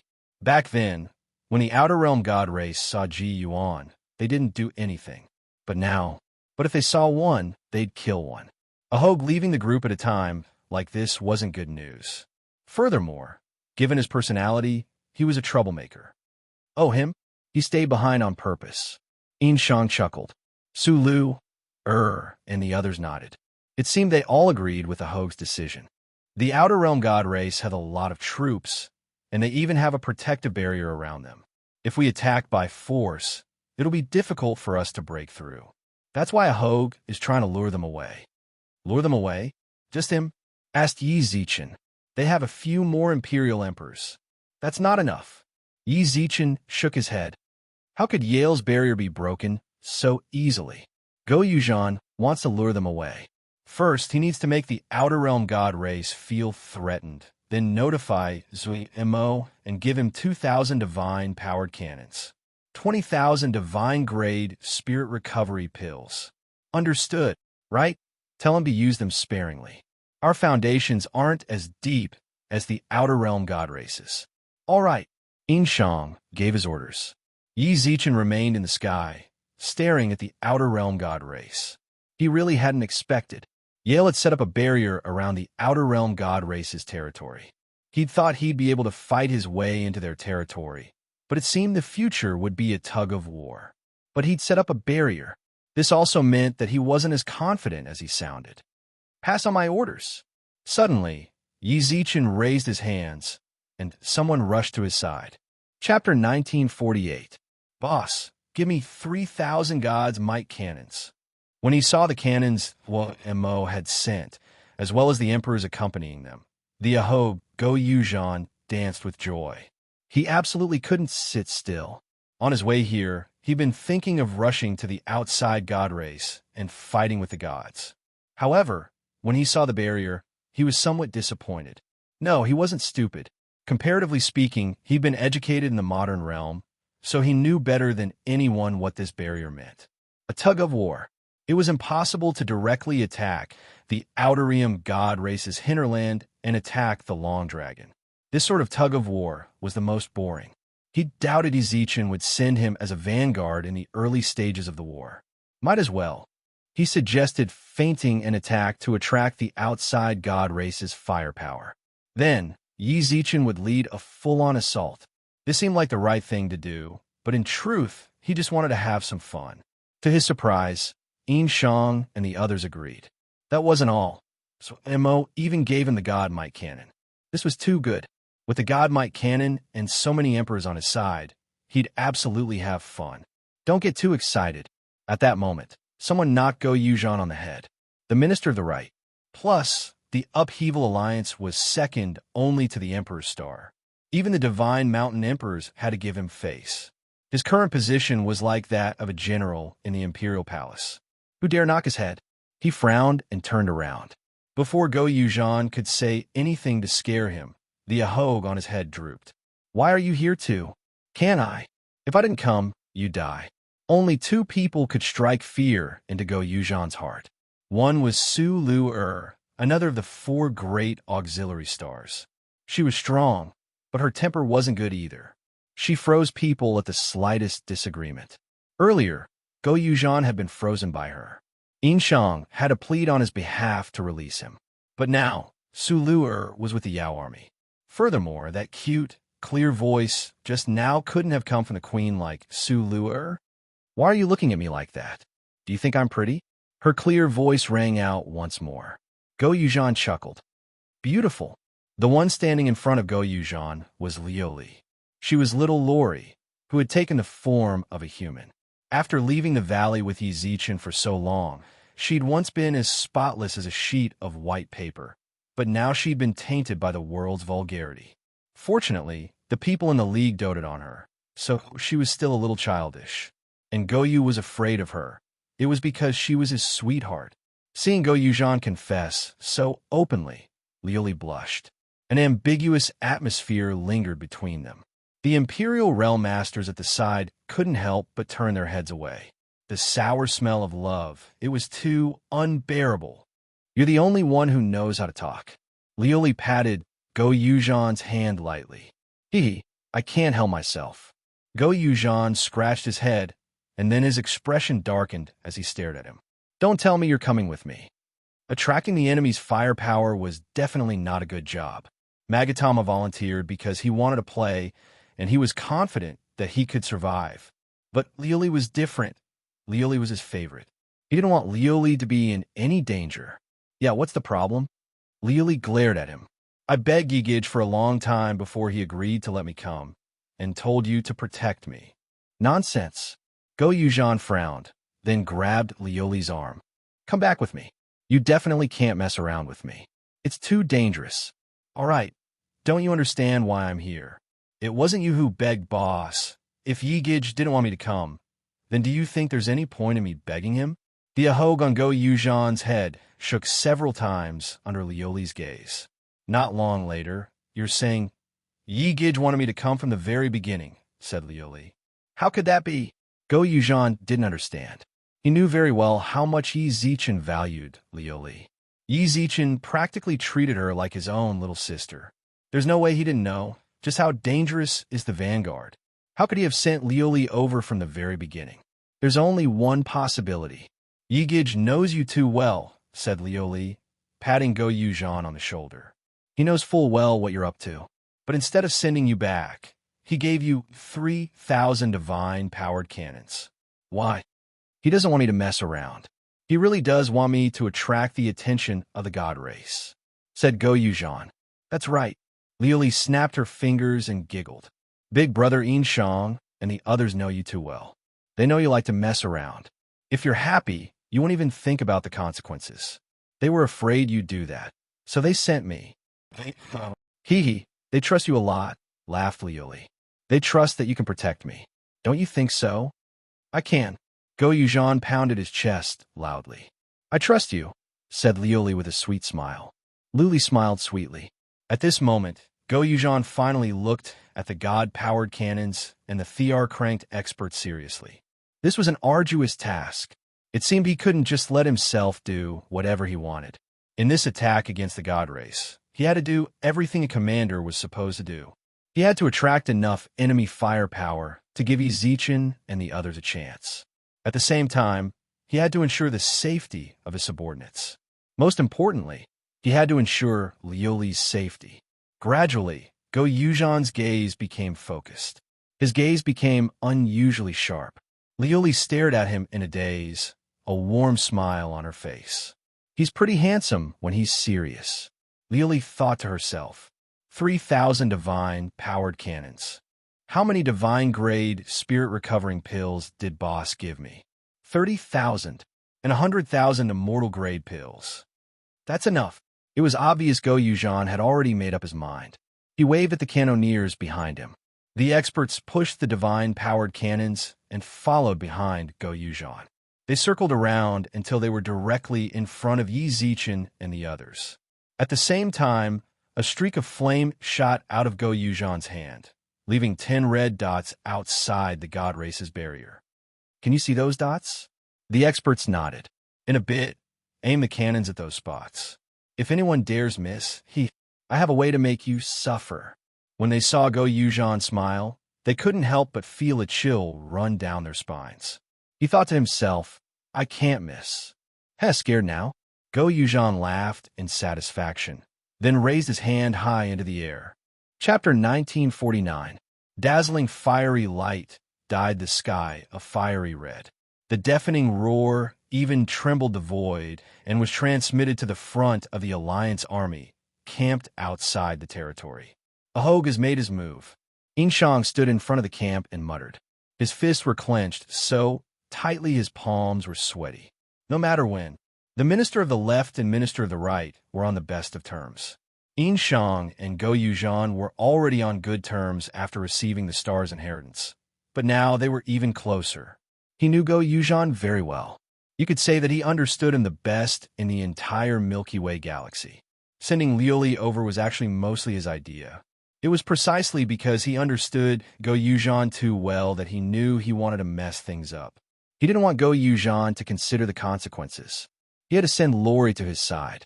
That way, when he made a decision, he could consider many aspects. I don't know if you understand what I'm saying. Inshang sighed. Emperor Hades, Su Yun, patted him on the shoulder. He'll understand. Although he's a bit rash, with Lori here, he'll definitely take this more seriously than anyone else. I hope so. Inshang knew that Emperor Hades was just trying to comfort him, so he didn't pursue the matter. With that, he walked up to Yi Zichen. Yi Zichen watched as the cannons rained down from the sky. The divine-powered cannons were powerful, and they made quite a bit of noise. Even though they were separated by an entire extraterritorial celestial race, they could still clearly hear the explosions from the other side. Master of the Stars, Go Yuuzhan has already made his move. I know, nodded Yi Zichen. Let's not just sit around. Have the divine-powered cannons get ready and send out a few experts proficient in the Tao of space to investigate the situation. So long as we lose 30% of our men, open fire. Understood. Before long, the divine-powered cannons were all fired. They covered an area of 100 square kilometers. The cannons' muzzles were pointed straight at the outer realm. The cannoneers' expressions were solemn. All they needed was a single order, and the cannons would land unhesitatingly on the outer realm's barrier. That's right, just like that. Fire as hard as you can. How majestic would 3,000 god-powered cannons be? Just like that, when Zuoyemo led a group of people to save the Yao race, a few hundred divine-powered cannons had completely routed the over-gods and gods of the foreign god race. 3,000. Its power had increased by more than 10 times. Scarlet cannonballs rained down like blazing comets, landing unerringly on the spot that Go Yuuzhan had marked earlier. Divine Emperor Yale, from the attack of the god-powered cannon. One could deduce that the enchantment of the extraterritorial celestial race was set up by Yale. Each shot was powerful enough to kill a great emperor, but they didn't even cause a ripple on the barrier. Interesting. The corners of Go Yuuzhan's mouth twitched, while Yuli watched the scene unfold from the side. She was very worried. Being naive did not mean that she was still a newbie who had just left the valley. She was very clear about the power of the god-powered cannon. She was also very clear about what it meant to fire the cannon. Just take the 3,000 god-powered cannons, for example. That was an entire Divine Mountain's annual tax revenue, and that was more than that. It had already been 3 rounds of volleys, but not only had the barrier not been damaged, not even a crack had appeared. Zwomo's divine-grade spiritual recovery pills were limited. If this went on, this isn't a solution, Liuli couldn't help but say. What's there to be afraid of? Don't panic, the main show is yet to come. Commander-in-Chief Go Yuzhan's eyes were filled with confidence as he fired volley after volley of cannons, as if they were free of charge. When the 10th volley landed, crack. It was a very faint sound, almost undetectable amidst the roar of the cannon fire. But Go Yuzhan heard it. Stop! He raised his arm, and the God-powered cannon regiment immediately ceased fire. Under Liuli's uneasy gaze, Go Yuzhan swaggered up to the enchantment. Through the enchantment, he could already see that the extraterritorial celestial race had begun to gather their forces. However, perhaps because the God-powered cannons were too little of a threat to them, they weren't very frantic, and there weren't many of them. They were all camped within the enchantment, with no intention of facing the enemy. Hee, brothers from the extraterritorial celestial race, how do you do? Not caring if the people inside could hear him, Go Yuzhan laughed and greeted them. You guys sure know how to put on airs. I'm already at your doorstep, and you're still hiding in your turtle shell. Come on out. We're actually very easy to fight. For a long time, the extraterritorial celestial race did not reply. The only thing that could be seen was a slight change in the way they looked at Go Yuzhan. How boring. Your turtle shell is pretty hard, but no matter how hard it is, it will still break. With a smile, Go Yuzhan clasped his hands behind his back and left. Nobody understood what he was doing. Was it purely to mock the true gods of the extraterritorial celestial race? Of course not. Pull out the 2,000 God-powered cannons and head to the location I mentioned earlier. Go Yuzhan, who had returned to the cannon regiment, commanded. Without any hesitation, the cannon regiment pushed the cannons and left. When Liuli heard this, she couldn't help but frown. What are you doing? Not fighting anymore? Who said I'm not fighting anymore? Go Yuzhan laughed mysteriously as he erased the 9 markings in front of the enchantment. Then, he turned to the 1,000 God-powered cannons and shouted, Fire at this point, don't hold back. Fire as many cannons as you can. Boom, boom, boom. Cannon fire pierced through the skies once again. The commander, Go Yuzhan, stood at the forefront of the cannon fire, his eyes fixed on the markings. There was a crack there. The 10 points that he had chosen previously were actually 10 different positions that he had randomly chosen. He had used the same cannon fire to attack these 10 points. It was to find the weakest point of the defense. The principle of an egg. If the force of an egg was evenly distributed, even an adult would not be able to crush it. But if it was just a simple point, even a child would be able to crush it. It was the same for the enchantment. Such a huge turtle shell would definitely not be broken by random cannon fire. But if they kept firing at one point, the pressure on that point would be too great, and cracks would naturally appear.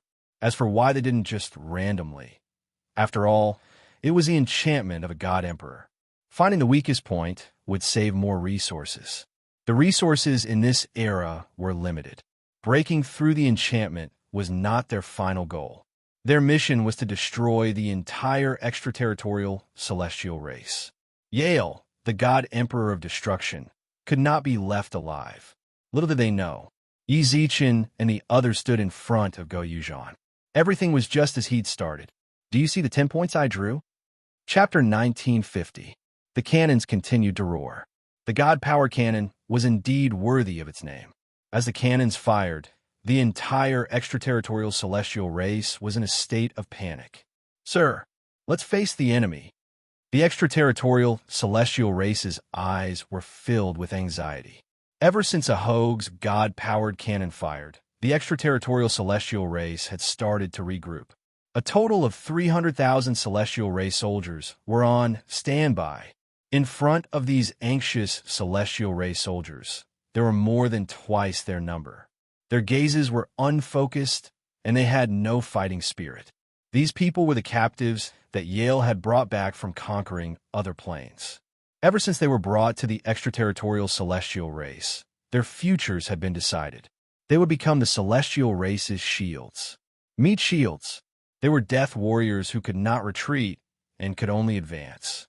Against the era's god-powered cannon attack, they would not be as panicked as the extraterritorial celestial race.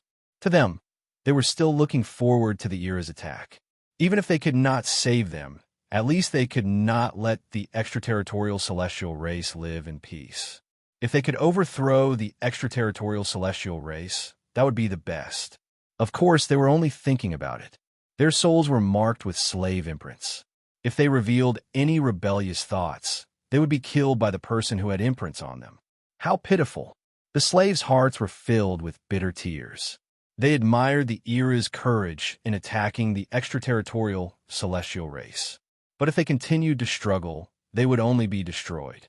If they had attacked back then, would there have been a different ending? They lowered their heads. The god of the extraterritorial celestial race was still arguing with their commander.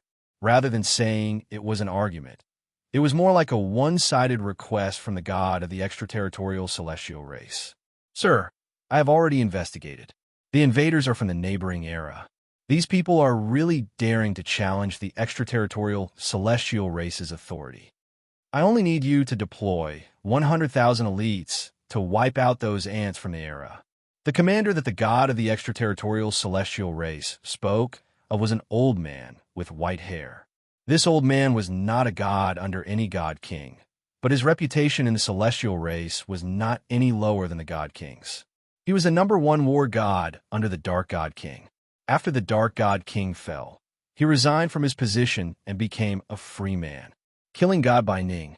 In Bai Ning's life, the number of people who had died in his hands was more than 9 digits. Bai Ning was the main reason why the dark god king was invincible. For a long time, he had ignored any matters of the god race. For him to appear here, they were coerced. Bai Ning had a daughter named Bai Hua. Bai Ning was not born until Bai Hua was old. His mother died shortly after. In order to mourn his former lover, Bai Ning's daughter was named after his wife. Perhaps it was because the sins of killing were too deep. Bai Hua did not inherit any of Bai Ning's talents, and he was still a lower god even after 100 years. With Bai Ning's status, it was enough for Bai Hua to live a free life. Unfortunately, he was captured by Yale. When Yale ascended to the throne, the first person he captured was Bai Hua. This was so that Bai Ning could come out of seclusion and be of use to him. In Yale's original words, looking at the entire Protoss, the only person who could make him, Yale, treat him seriously was the god of slaughter, old General Bai. He came. For the sake of his daughter, he turned to Yale.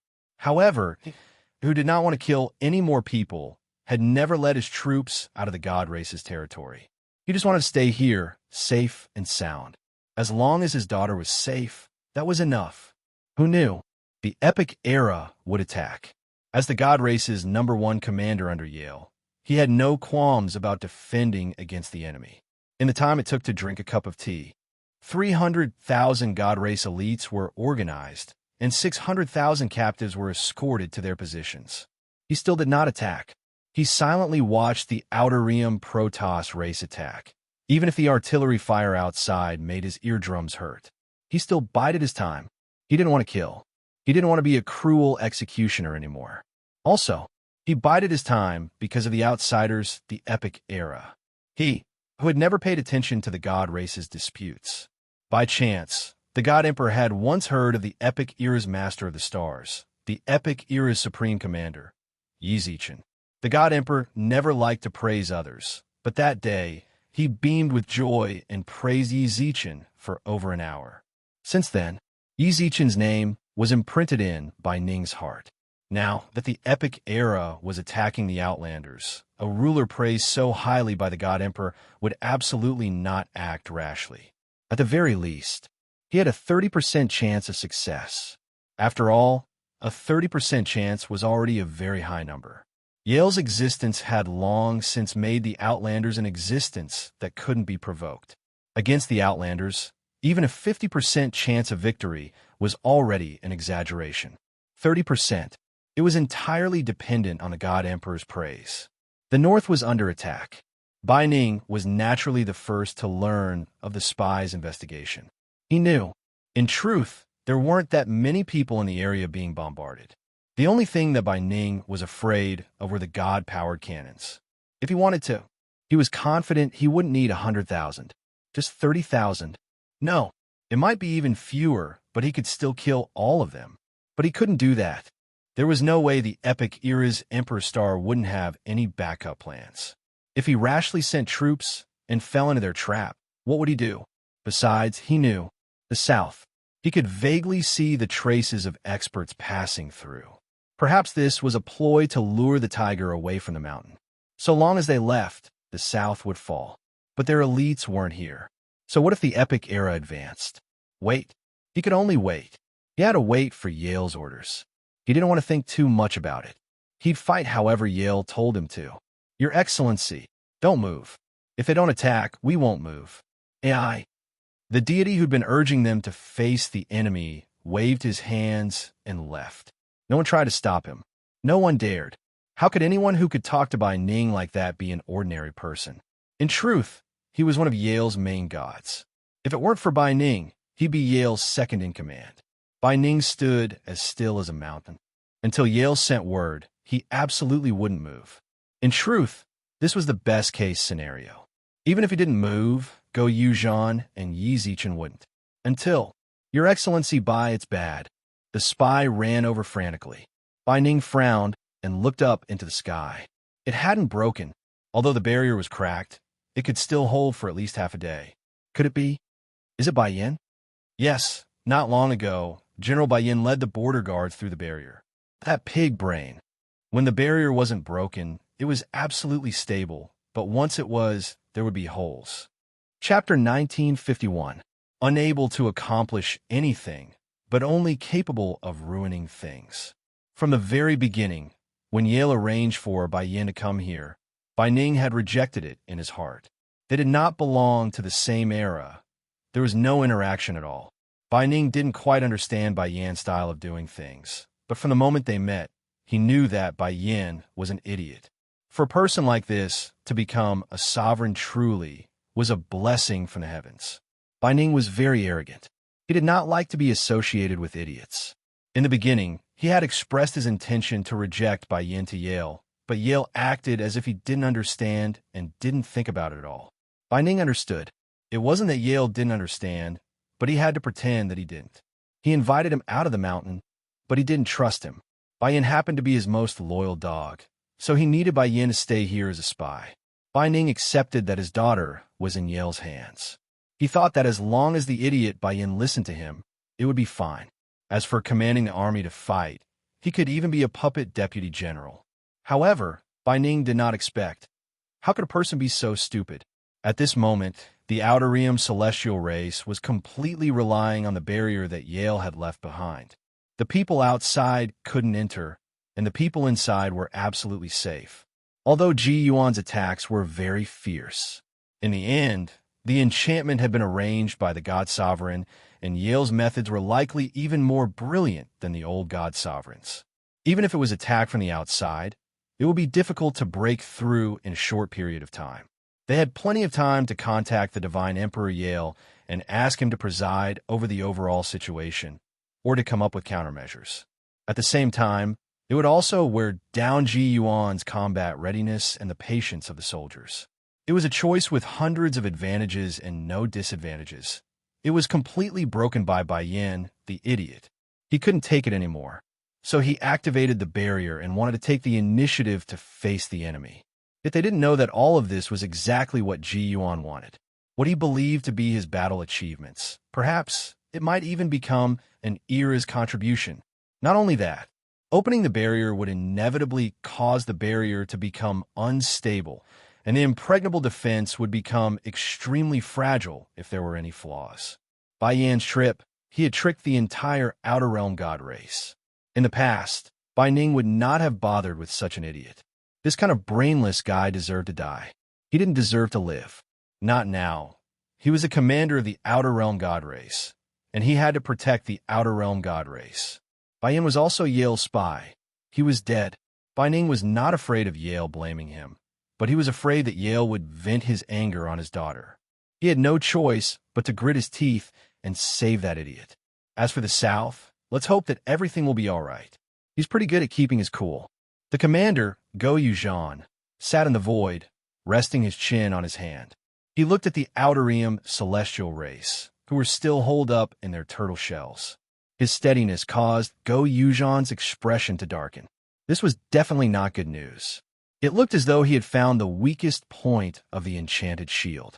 The god-powered cannons were causing the cracks to become bigger and bigger. However, he was very clear in his heart that even if he were to attack all these emperors until their spiritual powers were depleted, they would not be able to destroy this enchanted shield. It was too hard. Moreover, he couldn't let these emperors fight until they ran out of spiritual power. Otherwise, who would carry them when the time came? If 3,000 became 30,000, there might be a possibility. Go Yuuzhan couldn't do anything if the Outer Realm celestial race didn't come out. The commander of the Outerium Protoss race is really something. Most people who saw this kind of crack would have anxiously attacked. The fact that he had not made a move meant that everything was still under his control. Go Yuuzhan did not like to fight with such a person. He was tired. The pressure was immense. If we really can't do it, we have to retreat. After a long time, Go Yuuzhan slapped his head. Although he was unwilling, he had no choice but to make this decision. With Luli around, he really couldn't bring himself to let the 3,000 god-powered cannons fire until their spiritual powers were depleted. That was the kind of decision that would cut off all means of retreat. I have to go back and tell boss that there are capable people in the Outerium Protoss. Just as Go Yuuzhan was about to retreat, he saw something out of the corner of his eye. Am I seeing things? They're out. Someone from the Outerium Protoss had actually come out from the enchanted shield. Coming at the right time was not as good as delivering it at the right time. If they had come a few seconds later, Go Yuuzhan might have been prepared to retreat. Since they had come out, it meant that his mission had been accomplished. Now, fire at them with all your might. The god-powered cannons charged toward Bai Yan's army. The power of the god-powered cannons was unimaginable. Bai Yan's celestial soldiers were suppressed to the point where they could not take a single step forward. The slaves that he had brought out were also forced to the front to absorb the power of the cannons. Don't be afraid. They are betting everything on this. They won't be able to hold on for long. Bai Ning said that Bai Yan was an idiot. In actual fact, Bai Yan had some brains. It was just that his brain was more simplistic and simplistic. For example, he had guessed that the god-powered cannons would not be able to hold on for long.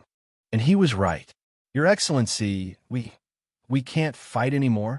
Go Yuuzhan turned around and saw that the other emperors were nodding their heads. He then laughed lightly. Then what are you waiting for? Run. Retract the cannons. Retreat, retreat. Ji Yuan and his men hurriedly retracted their cannons. Perhaps it was because they were too flustered. There were a few cannons that they did not have the time to keep. Hence, they were abandoned in the void. Bai Yan laughed out loud. He knew that everything was under his control. Chase after them. Your Excellency Bai Yan, please hold on. Just as Bai Yan was in high spirits, a soldier ran up to him. Your Excellency Bai Ning has ordered you to retreat immediately. Do not chase after them. If not, stay here and wait for Your Excellency Bai Ning. Scram! Bai Yan kicked the soldier away and snorted. Killing God Bai Ning is already old. He is no longer the victorious general he once was. He is so indecisive. I really don't know why the God Emperor made him the commander. This time, I will use facts to prove that I, Bai Yan, am the true leader of the celestial tribe. Handsome. This era's battle merits belong to me. Kill them. With a wave of his arm, Bai Yan led his army and chased after them. After a long time, Bai Ning finally caught up from behind. He saw that it was the soldier who was coughing up blood in midair. The soldier repeated Bai Yan's words strenuously. This idiot. At this moment, Bai Ning almost roared out. He arranged for someone to treat the soldier's injuries, and he hurriedly led his men forward. Stop right there. You can't run. Bai Yan was already a few hundred meters away from Go Yuuzhan. He was like a cat playing with a mouse. Bai Yan could have caught up earlier, but he did not. As soon as he finished speaking, Go Yuuzhan really stopped. If only everyone in the Celestial Tribe was as silly and adorable as you. Boom. Chapter 1952. This is interesting. In the beginning, Go Yuuzhan didn't want to do too much. He merely wanted to reduce the pressure on Yi Zichen and company. This was great. They directly sent a general up. Why would the Magatama make such a judgment from head to toe? Bai Yin was a high-grade product. Even the accessories on his arms were probably high-grade divine artifacts. The armor was probably at the level of a heavenly god artifact. Moreover, it was a high-grade heavenly god artifact. TSK, TSK, TSK. Go Yuzhan's eyes were burning with envy. After all, he'd begged Sulu, Yin Shang, and Emperor Hades to give him his best silver rod for a short period of time. Low-grade heavenly god artifact. As for his soft armor and other defensive divine artifacts, Yi Zichen had given them to him. They were all treasures on the divine weapon ranking. Even their rankings were not that high. It wasn't that Yi Zichen didn't treat him well. In truth, Yi Zichen was absolutely generous to him. He even let him choose which divine artifacts to use. Unfortunately, he didn't like any of them. He felt that it was not domineering enough. Go Yuzhan felt that Bai Yan's outfit wasn't bad at all. It would suit him very well if he wore it. It was an ambush. This was Bai Yan's first thought. Needless to say, anyone with a brain would know that they had fallen into a trap. They were well aware of the might of the god-powered cannon. It was a weapon of war that made the divine emperor boundary formation buzz and made them tremble in fear. At this time, 2,000 god-powered cannons were pointed at them. Surrendering might be their only option. Stubborn resistance? Stop fooling around. Which one of the Outer Realms gods wasn't loyal to the old god emperor? If they really had the heart to resist stubbornly, they would have fought with Yale and died a long time ago. What was left was they were all people who did not want to die for various reasons. Surrendering was as common as eating to them. Wasn't it just disarming and surrendering? It was too simple. Sir, we surrender. In less than 3 seconds, someone from the Ouroboros had already thrown down his weapon and walked out with his hands raised high above his head. This scene, even Go Yuzhan was dumbfounded, let alone Bai Yan. What was going on? Do you have to be so soft? You. Bai Yan's chest heaved up and down, and his face was filled with anger. In just a short while, more than 30% of the people chose to disarm and surrender, and when they left, they brought along their slaves who were bound with soul imprints. Come back here, or else. Otherwise what? In that instant, hundreds of god-powered cannons were pointed at Bai Yan. The chill from the soles of his feet went straight to the top of his head. This cannon, this was something that could take someone's life. Go Yuzhan looked at him mockingly. Annoyed? It was useless. So what if they were angry? They were surrounded, and if they dared to say no, they would definitely eat artillery shells. If 2,000 cannons were to be fired, wouldn't they be blown to smithereens? Nothing to say? I thought you were going to be tough. Just then, Commander, reinforcements have arrived. Bai Yan's eyes lit up instantly when he heard that, and he stretched his neck and shouted, General Bai, I'm here. Before he could say anything, Go Yuzhan had already walked out of the room. At the same time, he also heard stop, short and powerful, without any hesitation. Bai Ning stopped. Hey, reinforcements? That's pretty fast. Go Yuzhan squinted his eyes and smiled. Bai Ning didn't say anything, and his elite troops were behind him. 300 meters at this moment, Bai Ning was only 300 meters away from Bai Yan. For lords like them, 300 meters was like the blink of an eye, but it felt like a century. General Bai Ning, I'm here. Bai Yan's voice reverberated through the air, and Go Yuzhan shrugged nonchalantly. Is that idiot calling for you? General Bai Ning. Yeah, I don't know him. Retreat. No one expected that Bai Ning, who had led the army here, would retreat. Bai Yan didn't hear wrongly. Bai Ning was the one who had said that. He didn't come to save him, and that meant that he had been abandoned. How could he not retreat? As soon as he arrived, Bai Ning saw the densely packed cannons pointed at them. At such a close distance, one round of fire would kill more than half of them. After a few rounds, they would all die, let alone save them. Furthermore, the surrounding environment was very strange. Based on Bai Ning's many years of experience, this was the perfect place for an ambush. They couldn't go in. They had to retreat. They had to be decisive. Bai Yan was an idiot. Bai Ning didn't have to clean up after being surrounded by enemies. Even if Yale came out of seclusion, Bai Ning had a clear conscience. Actually, this was the advantage of Bai Ning's experience on the battlefield. He could make the most intuitive and accurate judgment of the situation. There used to be a saying among the outer realm celestials by Ning, if you hit him, he wouldn't even retaliate. But if he retaliates, you'll definitely die. That was his personality, and that was how he led his troops. If he couldn't win, he wouldn't even try to probe. But if he could win, no one would be able to escape from him.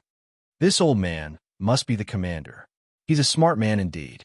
His decision to retreat without hesitation shocked Go Yuzhan, but he was more in awe of him.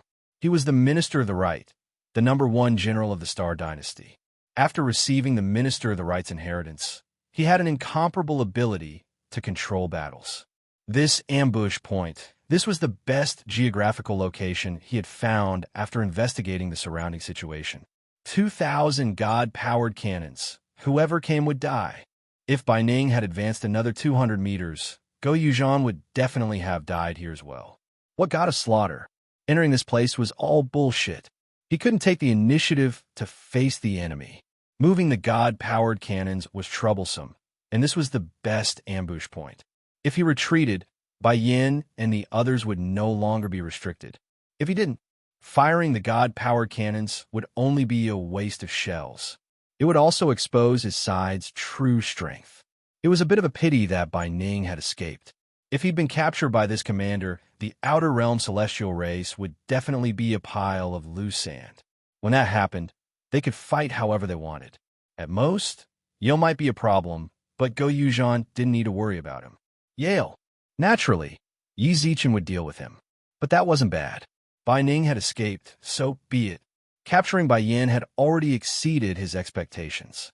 Go Yuzhan licked his lips, then walked up to 100 meters in front of Bai Yin. To everyone's surprise, 90% of the Outer Realm Celestial race had already surrendered. These were the decisions they'd made after Bai Ning retreated. How pitiful. Your subordinates have already surrendered, and your comrades are watching you die. Why? You still don't want to surrender. Do you want to be a tough nut to crack? I wonder how many rounds you can take. Chapter 1953. Everyone was shocked by Go Yuzhan's words. All sorts of strange gazes swept across Go Yuzhan's body. Especially the emperors, they all muttered in their hearts, "Our general actually has this sort of hobby." Bai Yan's face was also completely red. This is too F***king embarrassing. It's fine being a captive, but I even met a pervert. I didn't expect this general to have such soft skin. I didn't expect him to like a burly man like me. A chrysanthemum that's tens of thousands of years old. Am I going to lose it? Bai Yan's heart trembled. He licked his lips and looked at Go Yuzhan with a hint of fear. Era Yuan's people are too cruel. Killing people. He's not just killing people, he's trampling on their dignity. Furthermore, he was using such a method of harming the enemy while harming himself. Too cruel. If Bai Yin knew how cruel this person is, he wouldn't dare to do anything to him. Here, take it off now. Isn't that bullshit? Hurry up. Laozi is in a hurry. Go Yuzhan frowned, but his eyes were filled with excitement. Especially when he licked his lips, greed surfaced in his eyes as he looked at Bai Yin. Ta.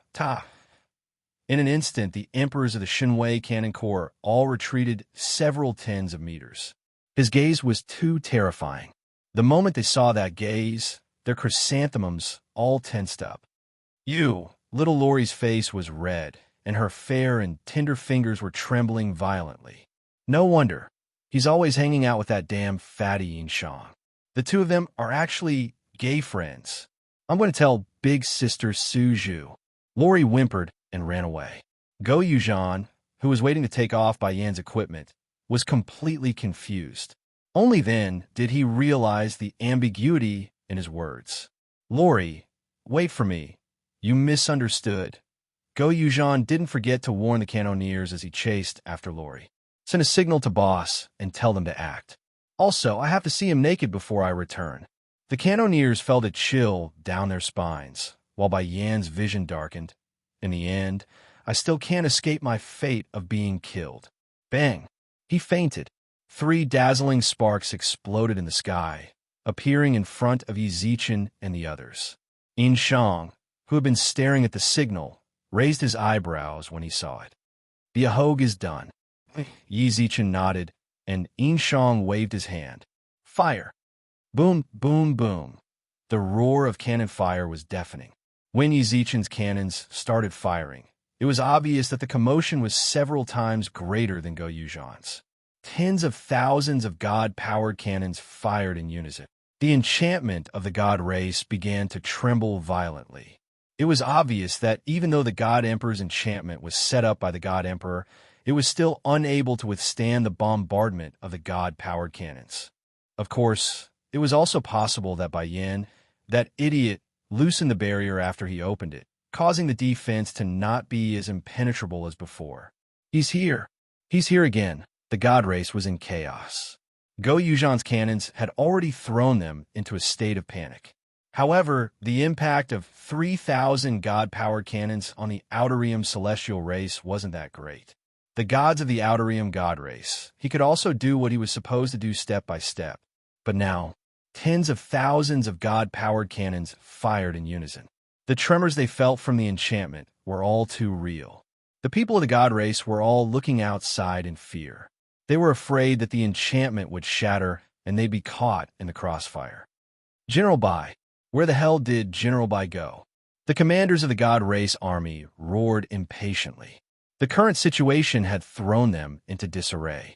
The only thing they could think of was to wait for Bai Ning to take charge. As soon as the cannons started firing, the commanders of the god race gathered together. Nearly 60% of the god race's forces were gathered in the southern part of the god race's territory. This was the firing point. If the enchantment broke, this would be the first battlefield. So it wasn't a problem for the commanders to gather here. Unfortunately, Bai Ning wasn't in the god race right now. Even if they gathered together, they could do nothing but worry. If the commander isn't in the army, what kind of commander is he? Can someone tell me how to handle this? I know, right? Why don't we just fight our way out? Waiting here is no different from sitting around waiting for death. Let's take the initiative and attack. That might be better. That's right. It's not like we haven't interacted with Ji Yuan before. He isn't that strong. This idea instantly gained the approval of many commanders. Maybe it was because they had won so many battles that they had an indescribable confidence in any battle. This was morale. If they won, they would naturally have high morale. If they lost, they would be afraid. Ever since Yale took over, the god race had never tasted defeat. Their morale was at its peak. Even if Ji Yuan's god power cannon was powerful, they weren't afraid. I think we should wait for General Bai to return. Just as the commanders were discussing how to deal with Ji Yuan, someone poured cold water on them. He had good intentions. Confidence was good. Arrogance was. But the commanders above them wouldn't listen to him. Wait for him. I don't know where he is now. Do you know how long it will take for him to return? Moreover, the battle outside is so fierce. If we don't go out, it will hurt our morale. What if they attack while we wait? The commander glared at the commander, causing the other commander to stop talking. A puny Ji Yuan dares to provoke the god race. Let them pay the price. Go. Bring 100,000 yuan breaking beasts. I don't believe that Ji Yuan can do anything to us. In the void, Bai Ning led the elites towards the god race. Firstly, he didn't dare to stop. He was afraid that Go Yuzhan and the rest would chase after him. Secondly, he was afraid that the god race would cause trouble. If he wasn't around, those idiots would send warmth to the enemy like Bai Ning. Moreover, his eyes kept twitching. He had a feeling that something was about to happen. All he could do was rush back as soon as possible. General Bai. At this moment, a god from the god race flew over from the direction of the god race. It's over. The moment he saw him, Bai Ning's face darkened. He knew that something bad was about to happen. Speak. What's wrong? Did the enemy attack from the south? Sir, you're right. Not long after you left, Ji Yuan attacked from the south. He's much more vicious than the north. The commanders of the god race. They've attacked.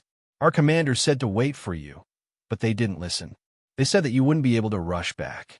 So they left early. F***CKU. Chapter 1954. Commander Bai, don't be angry. The Protoss elites saw Bai Ning throw down his helmet and spoke anxiously. The soldier who came to deliver the message was the same. The entire Outer Realm Protoss race knew of Bai Ning's accomplishments. If not for his past glory, Yale would not have used extreme measures to make him return. What Yale fancied was his ability. Judging from Bai Ning's expression just now, he really didn't want to be the commander-in-chief. The elites, regardless of their superiors or subordinates, all tried to comfort him. General, the Outer Realm Protoss cannot do without you. The entire Protoss race knows of your accomplishments. If you're not the commander, who else is qualified to sit in this position? Right, General Bai, the Epic is attacking the Protoss race. The future of the Protoss race needs your existence. The Protoss race is in a mess now. Without you, the Protoss race will really... General Bai Ning understood the consolation of the Protoss race. A trace of regret flashed in his eyes. Bai Ning sighed and picked up the helmet again. He put on his arm and waist, but did not buckle it. Continue being the commander? How could he? Which of the commanders really listened to his orders? They were all arrogant and felt that they should not be subordinate to anyone. Bai Yin opened the barrier, dead. The commanders inside the barrier started to attack the enemy again. By the time he rushed over, he would most likely be dead. The Outer Realm Protoss would suffer heavy losses this time. More importantly, the barrier was no longer as stable as it was in the past, because it had been activated several times. The enemies of the Outer Epoch would probably attack their hinterland soon. When that happened, the battlefield would be placed inside the Epoch. What would happen to the people inside? Foolish. These commanders were really foolish. They knew that they should believe in God Emperor Yale and stay inside the barrier, letting the Epoch continue to consume them. Even if the barrier would break sooner or later, at least it would consume a lot of the Epoch's war preparations. That way, they would gain the most from a general attack against the Epoch. Now, one by one, they went out to send warmth. One wave after another, the originally strong military force was torn apart by them. Going out meant death. In fact, Bai Ning understood the commander's thoughts. They want to place the battlefield outside the Protoss race. But from the moment the Epoch came to the Outer Realm, some things were destined, for example, the battlefield. It had to be in the God race. With so many cannons, whoever went out would die. The Outer Realm Divine race could only wait for them to break through the barrier and enter. General Bai, the elite gods were worried that Bai Ning was still angry, so they continued to comfort him. Bai Ning exhaled deeply again. Let's return. He said that he didn't want to do it because he was angry. Bai Ning's daughter was still in Yale's hands. How could he not do it? He believed that Yale had also expected such a situation.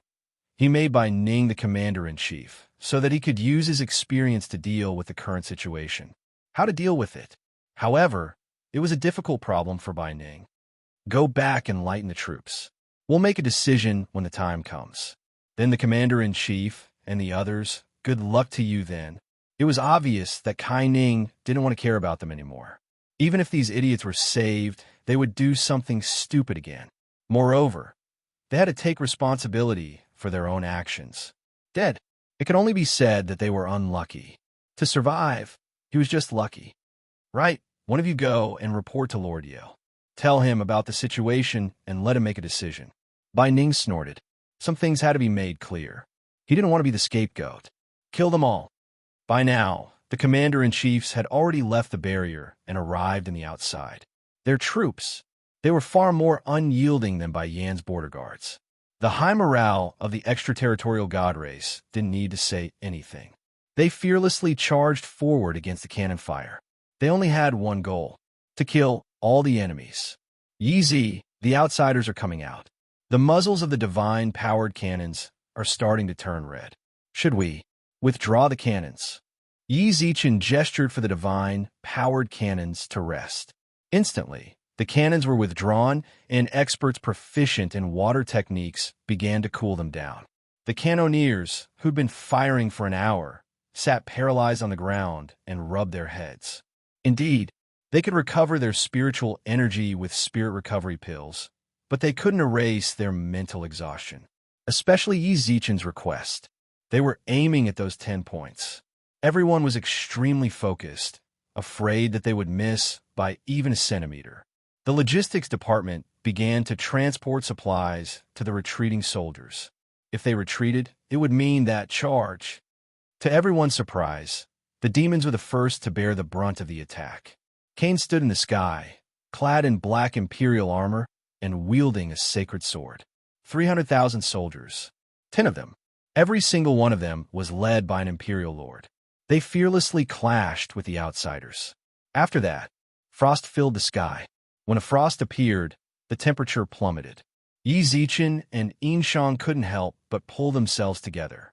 They all knew this sudden drop in temperature was proof that the Ice Queen Su Lu had appeared. Meet the enemy. Her words were simple and to the point.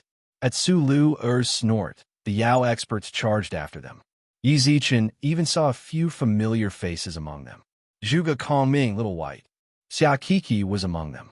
In her golden dragon form, she led the entire dragon race. That wasn't all. Su Mei was there too. An old man stood by her side. From the looks of it, the old man was worried about danger and didn't want her to go up, but she refused. Warriors of the god race, charge with me. The god race finally took action. Great Emperor Bian led the charge. Behind him, Yi Zichen saw a familiar Lu Jing. Even though she'd forgotten him, when he saw her, he couldn't help but smile faintly. Pu Jingwan. She was a gold medal bodyguard she'd tricked back from the first era. She led an army of her own, but that divine surnamed brat followed her around like a shadow. Yi Zichen vaguely recalled how he'd fallen in love at first sight. It seemed he hadn't been joking back then. So much time had passed in the divine artifact, but he still hadn't forgotten about Big Sister Jingwan. Countless familiar faces flashed past Yi Zichen's eyes. The 9 divine mountains, the 7 great factions. They were divided mainly because of the central divine mountain. In order to transcend, Zhou Wu had refined the entire divine mountain. As for the northern divine mountain, almost all of them were dead. The experts of the other 2 divine mountains had joined the ranks of the other divine mountains to fight for the first era's future. This battle, Ji Yuan didn't hold back at all. The first battle was a battle to raise morale. At this time, no matter who lost, it would have a huge impact on their own morale. Ji Yuan wanted to win. Chapter 1955. Commander, facing the era's experts, the gods of the extraterritorial celestial race could not help but be stunned. After that came a tidal wave of fear. There were too many of them. Right now, the Celestials, Demons, and Demons Alliance had at least 10 times the extraterritorial celestial race. An oppressive difference in numbers. They were afraid that the extraterritorial celestial race's momentum would drop. How could this be? The extraterritorial celestial race commander was also shocked. He had investigated. He had chosen to send troops to meet the enemy because he had investigated the situation on the Era's side. He had found out that there were only 300,000 troops. How could there be so many? It's a space Tao, the thinner commander side. He was also the only one among the many commanders to say that they would wait for Bai Ning's return. Unfortunately, his voice alone was too weak. With the other commanders leaning towards meeting the enemy, he could only accompany them. Before coming, he had already suspected the era's military strength. He had also investigated. The result was about 300,000 intermediate deities. But was this reasonable? Attacking the extraterritorial celestial race with such great fanfare, could the era only send so few people to provoke them? This was just foolhardy bravado. Angering the extraterritorial celestial race was definitely not good news for the era. There was only one possibility. They had set up an ambush. He had also thought of this, which was why he wanted to comfort them. Unfortunately, some of the commanders were unwilling to accept this. They did not want to always be under Bai Ning. They wanted to use an earth-shattering battle to prove their worth, to let God Emperor Yale see their ability. They were too eager to show off. They had already lost the ability to think. Seriously, it was somewhat puzzling that such a person could become a commander. Perhaps there was no first in literature and no second in martial arts. The generals all wanted to stand at the top. People like him, who had no desires, could not understand their inner urgency. But it was not important now. There were experts from the era all around them.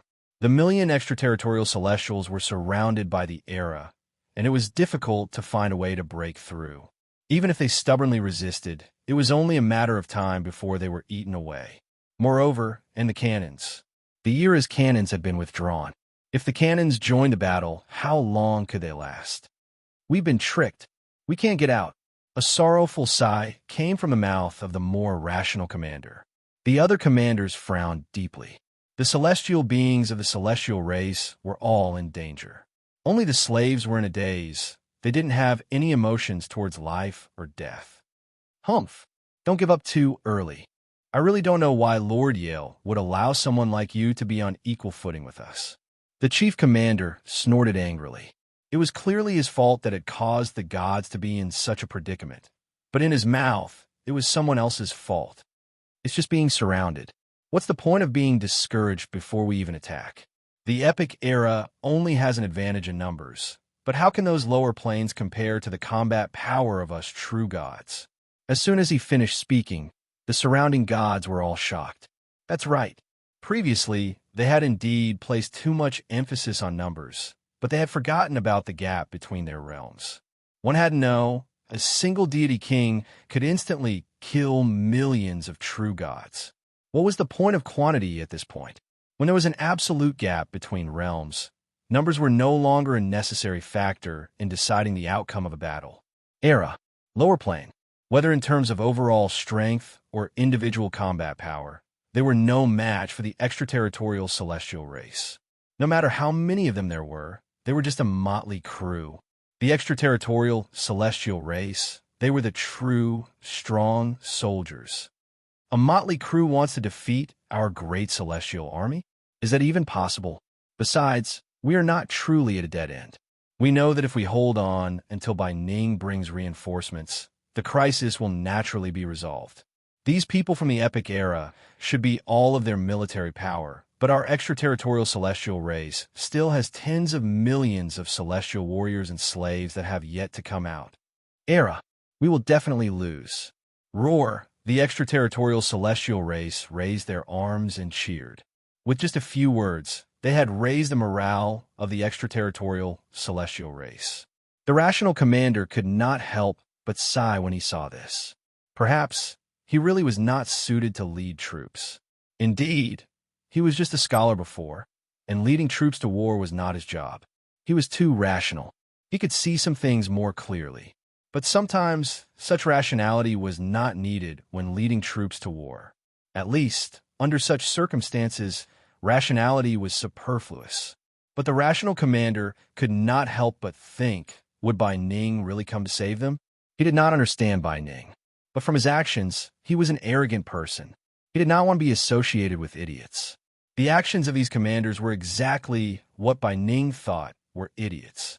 Would he really risk his life for a bunch of idiots? Before he saw the result, everything was unknown. He was clear, but he could not say it. He did not want to drag down the morale that had been raised with great difficulty because of his words. Moreover, he was also one of these idiots.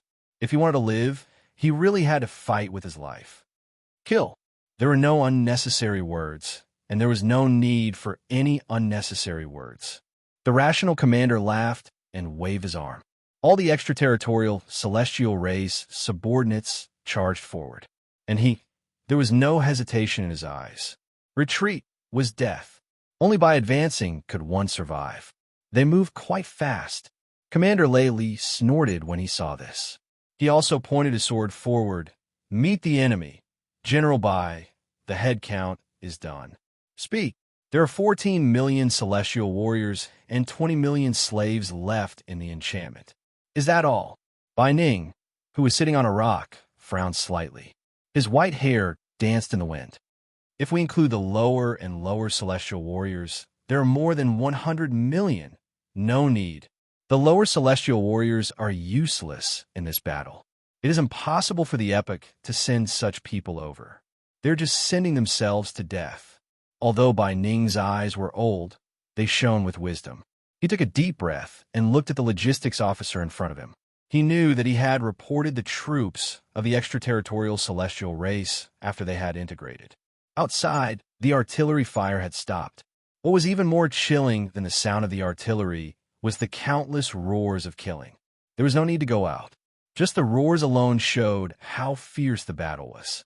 The general, Should we? Some of the celestial warriors wanted to say something, but stopped. The battle outside had been going on for almost an hour. Eagle-Eye had already investigated. The number of people from the epic outside was 10 times that of the commanders. If they did not go to rescue them, it was only a matter of time before they were eaten away. Chapter 1956. Bai Ning's words silenced everyone. Yes, even now, Ji Yuan had been attacking the Outer Realm Celestials for 2 hours, but this person, who was like the soul of the Outer Realm Celestials, still hadn't appeared. No one knew what he was doing. Those who went to see him were all turned away. Their God Emperor, at this moment, it was as if he didn't want to care about all of this. He didn't care about the life and death of the Outer Realm Celestials. He was so cold that no one dared to speak. Divine Palace. The old God Emperor had fallen, and Yale had inherited his palace. Whether it was the layout of the palace or anything else, there were no changes, not even any renovations. But to Yale, this was all a waste. Lord Yale, General Bai Ning's people, are here again. Tell him to scram. Lord, Ji Yuan has already fought outside the barrier. Several commanders are in prison.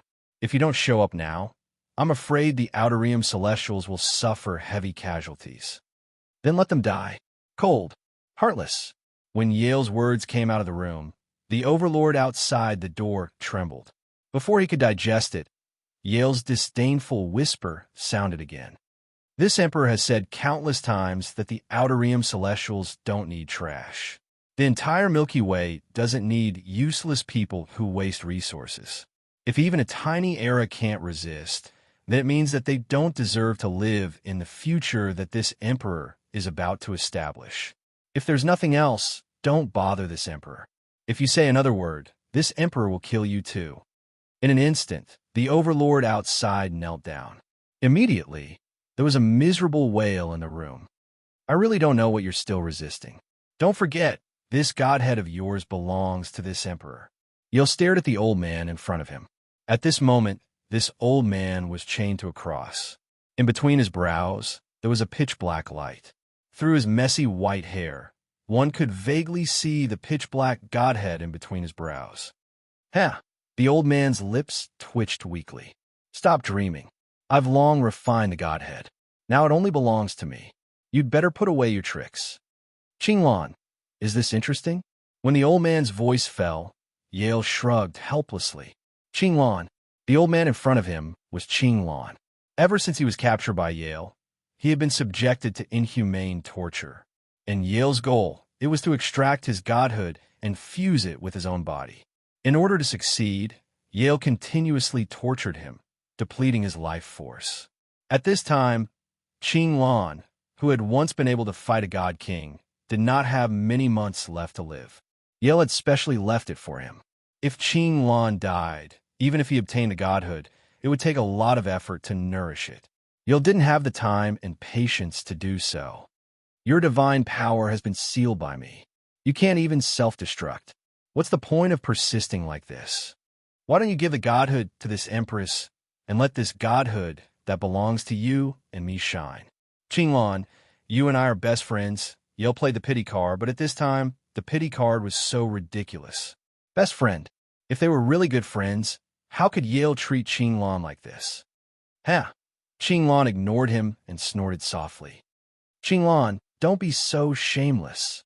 Bang, Yale abruptly slammed the table, turning the semi-divine artifact table into dust. This emperor has 4 godheads. This emperor is determined to get your special godhead. Give me the divine spark, and it will elevate the entire Milky Way galaxy.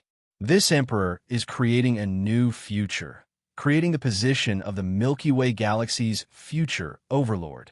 Your stubbornness is obstructing this emperor's path. They are obstructing the future of the Milky Way galaxy. Divine Emperor Yale. He used thunderous methods to obtain the position of Divine Emperor. After Divine Emperor Yale ascended to the throne, the god race's way of doing things immediately underwent an earth-shattering change. Invasion. Destroy. Those who resisted were all slaughtered, and those who bowed their heads were all turned into slaves. Furthermore, Yale was not only ruthless towards people from other planes, he was equally ruthless towards people from the outer realm celestial race. He was indignant. Just die. As long as he submitted, his family would not die. Moreover, even if they wanted to submit, Yale would not accept them all. He would only agree to submit to someone he thought was worth living. Trash, they would still have to die. This was Yale, the one who wanted to shake the entire Milky Way galaxy. He wanted to leave only the elites in the Milky Way galaxy and elevate it. This was his ideal. That's right. He did not slaughter for the sake of slaughtering. He also had his ideals, his ambitions, and aspirations. In his opinion, the Milky Way galaxy was so afraid of foreign enemies because there were too many people who wasted resources here. If the people who remained were all elites, if the resources were used on them, they would receive an exponential increase. Then, who would the Milky Way galaxy be afraid of? Right now, this was Yale's first step in elevating the Milky Way galaxy. He had never told anyone about his grand ambitions. Qinglan was the only one. Stop dreaming. You won't succeed. Qinglan looked at Yale with a somewhat pitiful gaze. Elevating the Milky Way galaxy. The position of overlord. This guy was crazy. She closed her eyes in disdain and ignored Yale. At this moment, Yale suddenly stood up. 4 godheads hovered above his head. 3 golden ones. 1 white one. That's right. These godheads belong to the second era primordial demon emperor, emotional divine king, and divine emperor. Roar. There was also his sealed divine spark. At this moment, it had already been unsealed. The 4 godheads did not interfere with each other. They circled above his head in a clockwise order. Look, this emperor will let you see. Yale grabbed Qinglan's head and pointed at the godhead above his head. Do you see? Do you see? The godheads are all in this emperor's body, but this emperor did not explode. This emperor is opening up a new future. Why don't you believe me? I didn't say that I don't believe you, Qinglan said. Then why don't you give me the godhead? Yale roared. You don't deserve it. It was just 3 simple words, but Yale retreated a few steps as if he had been dealt a blow. I don't deserve it. Ha ha ha. You said that this emperor doesn't deserve it. This godhead belongs to this emperor. You dare say that this emperor doesn't deserve it? Ha ha.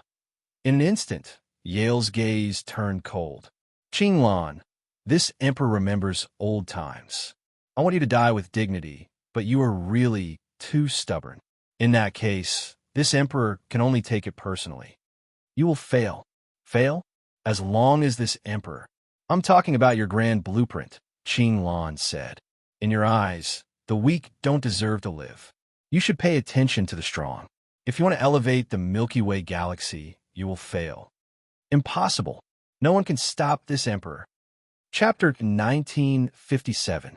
The extraterritorial Protoss in armor was covered in blood. Blood and sweat mixed together, dripping down their noses and chins. Commander, Vanguard. In order to last longer, the extraterritorial Protoss formation did not engage in a chaotic battle. Instead, they tried their best to maintain the original formation. Several true gods ran in from outside. On their backs, there was a man who was covered in blood and wounds. He was the vanguard appointed by the commander to lead 100,000 true gods to defend against the enemy. Not long ago, 100,000 true gods were annihilated. As a vanguard, he had escaped death. It was not easy for him to run back from the chaotic battle. He was still breathing. Commander. When the rescued vanguard saw the commander, his eyes were filled with guilt and self-blame. Your subordinate failed to complete the task you gave me. I'm afraid you will be disappointed. The current situation of the vanguard could only be described as hanging by a thread. It was as if he said one more word, his life force would be depleted a little. The true god warrior who was carrying him secretly wiped his tears. His elder brother was among the vanguard just now. They were all annihilated. This meant that his elder brother was also killed. This was inevitable. There would always be casualties in war. To survive a war, one not only needed strength, but also a little bit of luck. You have done very well. The commander nodded at the vanguard and said to the true god, bring the vanguard to recuperate. The true god carried the vanguard away. The commander's eyes instantly darkened. Not long ago, he had already received the news that the vanguard had been annihilated. To be honest, he was shocked. These 100,000 vanguard were the elites he found among the people who came out. His goal was to turn them into a sharp blade army and provide some trouble for Ji Yuan. The vanguard was his proudest subordinate. Defeated, and it was very thorough. He estimated the time. From the formation of the vanguard to the annihilation, there was no change of 2 hours. In such a short time, the commander did not expect this. In his opinion, these vanguard could resist for a few hours, and if they wanted to retreat, it would be difficult for Ji Yuan to stop them. Although there would be casualties, it would not be so serious. Annihilated. Could it be that he had really underestimated Ji Yuan? As soon as this thought appeared, the commander-in-chief hurriedly shook his head and discarded it. He was the commander-in-chief. He was the most authoritative person among the commanders who had come out this time. His every word and action affected the morale of the army. Even if he really suspected that he had underestimated Ji Yuan's power, he could not show it. Moreover, how could he deny himself?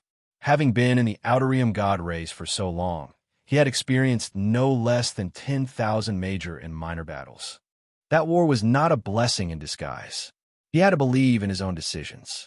Only when he believed in himself would his subordinates believe in him. He's here, Commander. Someone ran over. There are still no signs of the God race's reinforcements. He had been waiting for reinforcements for so long. Ji Yuan's power was beyond his expectations. Now, they could only survive if Bai Ning came to rescue them. Unfortunately, the answer he got was a dejected shake of his head. This subordinate has been paying attention to the direction of the God race. He has no intention of helping us at all. As soon as he finished speaking, the man said impatiently, Commander, Ji Yuan's people are fighting too fiercely. Most of our slaves are dead. 60% of the Yuan-breaking beasts are dead, 20% are injured, and 20% are fighting. If this goes on, we... Shut up. The commander glared and snorted angrily. I'm here. What are you afraid of? Even if I die, I'll die with you. But I don't want to die, Commander. I still have... Pull him away. Immediately, 2 more people appeared on the commander's side to pull him down, but he could still be heard shouting along the way. Commander, I don't want to die. If you didn't want to die, who would want to die? Did any of the Outer God race members who came out want to die? All of them came out with the thought of killing the enemy, accumulating battle merits, and returning alive. But war, even if it was a one-sided massacre, there would be casualties. The commander clenched his fists. The god's emotional breakdown made him realize that the situation was not good. Morale had collapsed. Whether it was the annihilation of the vanguard, the deaths of the Outer God race and the Yuan-breaking beasts, or the consumption of slaves. These familiar words that kept climbing up in the hearts of the Outer gods. It was like a sledgehammer hammering down on their chests. Yi Zi, let's not waste time with these people. Emperor Hades advised.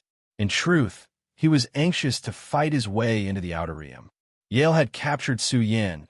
It was unknown whether she was dead or alive. As her elder brother, he'd always been worried about her. However, he trusted Yi Zichen and understood that he was more anxious than anyone else. Yi Zichen had to have a plan. In order to avoid ruining his plans, Emperor Hades held his tongue. But now, he couldn't hold back any longer. Yi Zichen glanced at him, saw his anxiety, and nodded silently. It's time to pull in the net. Iyun, you go. Kill that commander and have the Outer spread the news. Which commander? The Outer God race had sent quite a few commanders this time. However, only one of them remained in the camp. The others were fighting with the great emperors outside. Whichever one it is, as long as it's not in the formation. Understood. Without any hesitation, Su Iyun strode through the chaotic battle between the Outer God race and Era Yuan and headed off in search of commander. Yi Zichen watched silently as everything unfolded. He was anxious, more anxious than anyone else. He was worried about Yi Rong, Su Yin, and the others. He wanted nothing more than to slaughter his way into the Outer God race territory and rescue them. However, was that even possible? Never mind Yale, who was overseeing the Outer God race. Just his troops were enough to cause Yi Zichen enormous trouble. The current situation was like a game of checkpoints. If he wanted to reach his goal, he'd have to break through them step by step. This was the first checkpoint. Who knew how many more checkpoints awaited him? Yi Zichen couldn't afford to waste too much strength here. Strength. That referred to Era Yuan's experts. He'd slowly whittled away at the Outerium God race's forces and annihilated the Vanguard officials. This was all to preserve as much strength as possible. Although the Outerium God race was resisting, in truth, they were only one step away from surrendering. That one step was not good. The Outerium commander died in battle. Accompanied by a thunderous exclamation, everyone saw a scholarly general with a faint smile on his face, hanging from Ming Di's longsword. Chapter 1958. Yezi, it's done. Ming Di held a bloody head in his hand. It hadn't been long since it was cut off, and there was still blood slowly dripping from the bottom. He was different from the others. If other people were killed by the enemy, their eyes would be filled with despair. He felt somewhat relieved. There was a sense of relief, as if a heavy burden had been lifted off his shoulders. There was a smile on his face, and it was a smile of contentment. Killed him? Yi Zichen glanced at it briefly, then stopped looking. Emperor Ming nodded and covered his head with a white cloth. This guy is very strange. When I went over, he didn't resist at all. It was as if he had been waiting for me. When my sword pierced his body, he actually laughed. To be honest, he's the last person I want you to kill. What? Ming Di was dumbfounded. The hand holding the head was at a loss of what to do. It's fine. So what if he's killed? Since he's from the God race, there's nothing wrong with him killing him. He is indeed the commander-in-chief. You didn't do anything wrong. Yi Zichen shook his head with a smile. Go, use this head to tell the Outer Realm God race that their commander has been killed. If they want to live, they should put down their weapons. If you resist stubbornly, you shall bear the consequences. Understood. Only after Emperor Hades left did Yi Zichen sigh. He didn't say anything else to Su Yun. Indeed, he hadn't done anything wrong. Even if he had, Yi Zichen wouldn't blame him. However, it was a pity that the commander had died. He was very special. In particular, Yi Zichen couldn't help but notice him. Among the commanders of the Outer Realm God race, there was also the commander who, for some reason, was still able to sit firmly in such a situation. His realm was the highest. He didn't have the murderous aura that the others had, and there wasn't the slightest smell of blood on him. He was as elegant as a scholar. In this era, in this place, who could say that they didn't have a few lives on their hands? In this world, where only the strong were respected and there were no restrictions of the law, human lives were sometimes as worthless as grass. Even the epics who played the role of justice. Those great emperors and empresses, even cute girls like Xia Kiki had killed people before, hadn't they? Yi Zichen did the same.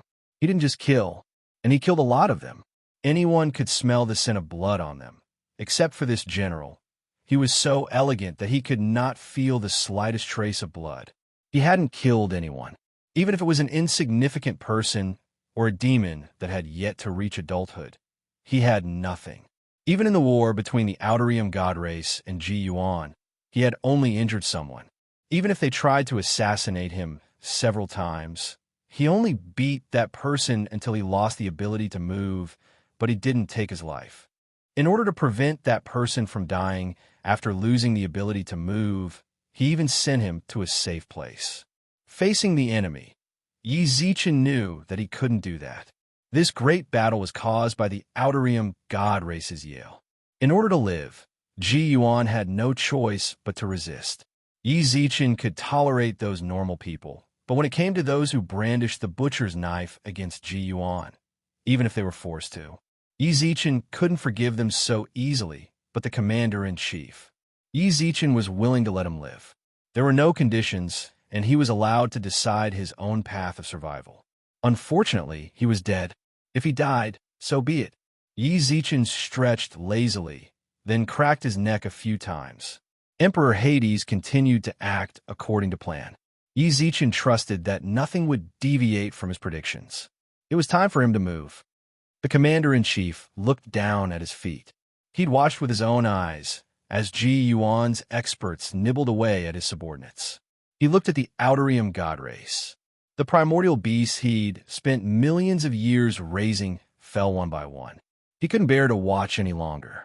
He didn't want to watch any longer. This battle, lost, he was going to be utterly defeated. Although he hadn't brought too many soldiers with him, the primordial beasts were the Outerium's strongest weapons of war. He brought them with him. These primordial beasts, they could be considered the foundation of the god race. If they lost, even if he survived, Yo wouldn't let him off the hook. Commander-in-Chief, what? Are they General Bai Ning's reinforcements? The commander-in-chief almost instantly rushed forward. He was in too much of a hurry. If Bai Ning arrived and they worked together, they might be able to preserve some of their forces. They'd return to the Outerium and reorganize. They still had the power to fight against Ji Yuan. This time, he really had been too rash. Even if Bai Ning berated him, he wouldn't have a single word of complaint. As long as he could go back, he'd have a chance to start all over again. His recklessness wasn't without its benefits. He'd gained an intuitive understanding of Ji Yuan's power. After returning and obtaining this information, they'd be able to discuss a better strategy. As long as Bai Ning, Commander-in-Chief, General Bai Ning didn't come. Then what are you doing here? Get lost. The Commander-in-Chief roared. He'd said it countless times. If Bai Ning's reinforcements hadn't arrived, they shouldn't bother him. These soldiers, didn't they have brains? Why did they bother him over and over again? Commander-in-Chief, Mr. is dead. What Mr.? What does his death have to do with me? So many Misters have died. Should I mourn for them? As his voice fell, the Commander-in-Chief's shoulders shook violently. Who did you say, Mr.? Outerium God Race, listen up. Your Commander-in-Chief has been obliterated.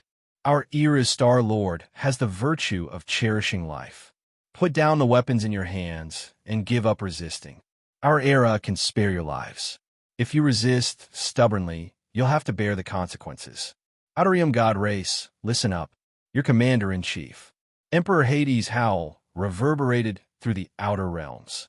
The Era Army's morale soared. They raised their arms and cheered. The Outerium God Race gods. When they saw this, they couldn't help but stare in shock. Their weapons slipped from their hands. Everything was just as Ezichin had predicted. Their final perseverance crumbled after their Commander-in-Chief's death. More and more gods threw down their weapons. Some stubborn ones tried to kill a few more, but the Era Army's experts stabbed them to death. The Outeriums had been routed. When the Commander-in-Chief saw this, he sat in the sky in a daze. He really was dead. There was no need to lie to himself and say that the Era Army had faked it. He knew that person far too well. So well that even though the head was covered in blood, he recognized it at a glance. How is this possible? How is this possible? How could the Outerium God Race lose? How could I lose? None of you are allowed to surrender. Fight the enemy with me. Chapter 1959. The Commander-in-Chief whipped his head around. He looked like a judge of the underworld. His pitch-black eyes were cold and distant, and he sent chills down everyone's spines. You, even your subordinates, have the right to decide whether they live or die. You're being too arbitrary. The black-robed man chuckled slowly. The gods around the Commander-in-Chief instinctively retreated several dozen meters. They knew this black-robed young man who looked to be in his 20s was the supreme commander of this era, the Star Lord of this era's Emperor Star. There was no way they didn't know each other. Early on, they'd investigated the other planes. They'd made a system announcement about everyone at or above management level, especially the era rulers. Yi Zichen had visited the outside when the previous emperor signed the treaty. For a variety of reasons, every outsider participating in the war probably knew of Yi Zichen's existence and what he looked like. Who told you to retreat? Get back here. When he saw the retreating gods, the Commander-in-Chief's eyes blazed with fury. He threw his head back and roared. The gods were afraid of him. When they saw him, they couldn't help but subconsciously tighten their grips on their weapons, as if they wanted to retreat. Just follow your heart, and it will be fine. The Commander-in-Chief smiled at the cowardly gods, then waved them down. Then he looked back at the Commander-in-Chief. In truth, you're quite interesting. Even in a situation like this, you still want your subordinates to charge into battle for you. But you, Commander-in-Chief, you're sitting in the safest position, waiting for your soldiers to report victory. Do you think you're doing your job well? That's none of your business, said the Commander-in-Chief with a frown. Fine, I spoke too much. Yi Zichen turned around indifferently. He no longer wanted to waste words with the Commander-in-Chief. Before long, he'd be escorted away. In this battle outside the barrier, the Outer Realm God race had already lost. The surrounding extraterritorial gods subconsciously made way for them. Yi Zichen headed straight for the Era ruler's camp. He naturally couldn't just enter the outsider's territory. He'd only deal with the gods who'd come out to die. The barrier was still there. If he wanted to break it, he'd need the divine-powered cannons. As for Yi Zichen, he needed to conserve his strength. He had to keep himself in peak condition. Before fighting Yale, he couldn't afford to waste any more energy. Just like that, the Commander-in-Chief was left behind. He stared intently at Yi Zichen's back, as if he were a wild beast preparing to feast. He looked in the direction of the Outer Realm God clan. Bai Ning's reinforcements still showed no signs of coming. After the death of their master, the soldiers' last line of defense was also shattered. One by one, they threw down the weapons in their hands and were escorted by Ji Yuan. The essence-breaking beasts were all kneeling on the ground. The other commanders were all like defeated soldiers waiting for Ji Yuan to take them away. They all gave up. No one did any unnecessary struggle. They could do that, but as the Commander-in-Chief, he could not. Everything was planned by him, but he had to admit that it was the most brainless decision he had ever made. As a result, the gods of the Outer Realms were going to become the new era's captives. As the Commander-in-Chief, he could not absolve himself from the blame for this defeat. When he returned to the Outer Realm God race, Yale would definitely make him atone for his crimes with death. Surrender without a fight, Ji Yuan couldn't let him live either. He would die no matter what. The moment he decided to come out to face the enemy, his future was already set in stone. Then why would he surrender? A cold glint shot out from his eyes, but it was retracted in an instant. He had to make a decision. Was he going to become a defeated general, accept Ji Yuan's judgment, and fight for the hope of survival that was almost impossible? Or was he going to do one last thing for the Outer Realm God race, fail, die? If he succeeded, his name would spread far and wide, even if the chances of success were minuscule. He decided. To him, this was his last chance. Boom! The Commander-in-Chief's aura instantly rose to its peak. Yi Zichen, who was walking in front, felt the wind blow against his clothes. A smile flashed across his face, but he didn't slow down at all. Star Lord Ji Yuan, you want to ambush us? What do you take us for? Boom! Scorching flames instantly enveloped the Commander-in-Chief, turning him into a blazing ball of fire. Practically no one knew what had happened. Whether it was the Outer Realm gods or the Era experts, they were all busy escorting captives or waiting to be escorted. When they came back to their senses, they saw a blazing ball of fire that looked like the sun. Within the flames, they didn't know it was their Commander-in-Chief who was burning. Only those who were close to him knew all of this. When they saw the flames, they instinctively lowered their heads, not daring to look at them. Do you want me to add some ingredients to give him a fusion of fire and water? The water elemental sprite perched lazily on Yi Zichen's shoulder, while the other sprites followed him. No need. Let Lil fire play for a while, and then come back. Don't you want to save Ol 5? Save some elemental power. We can't afford to be careless with the people we're going to deal with. The flames blazed. However, it was an extremely insignificant interlude to the Outer Realms at this moment.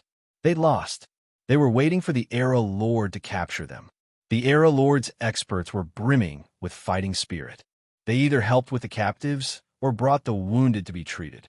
The Era Lord had died, but this was unavoidable.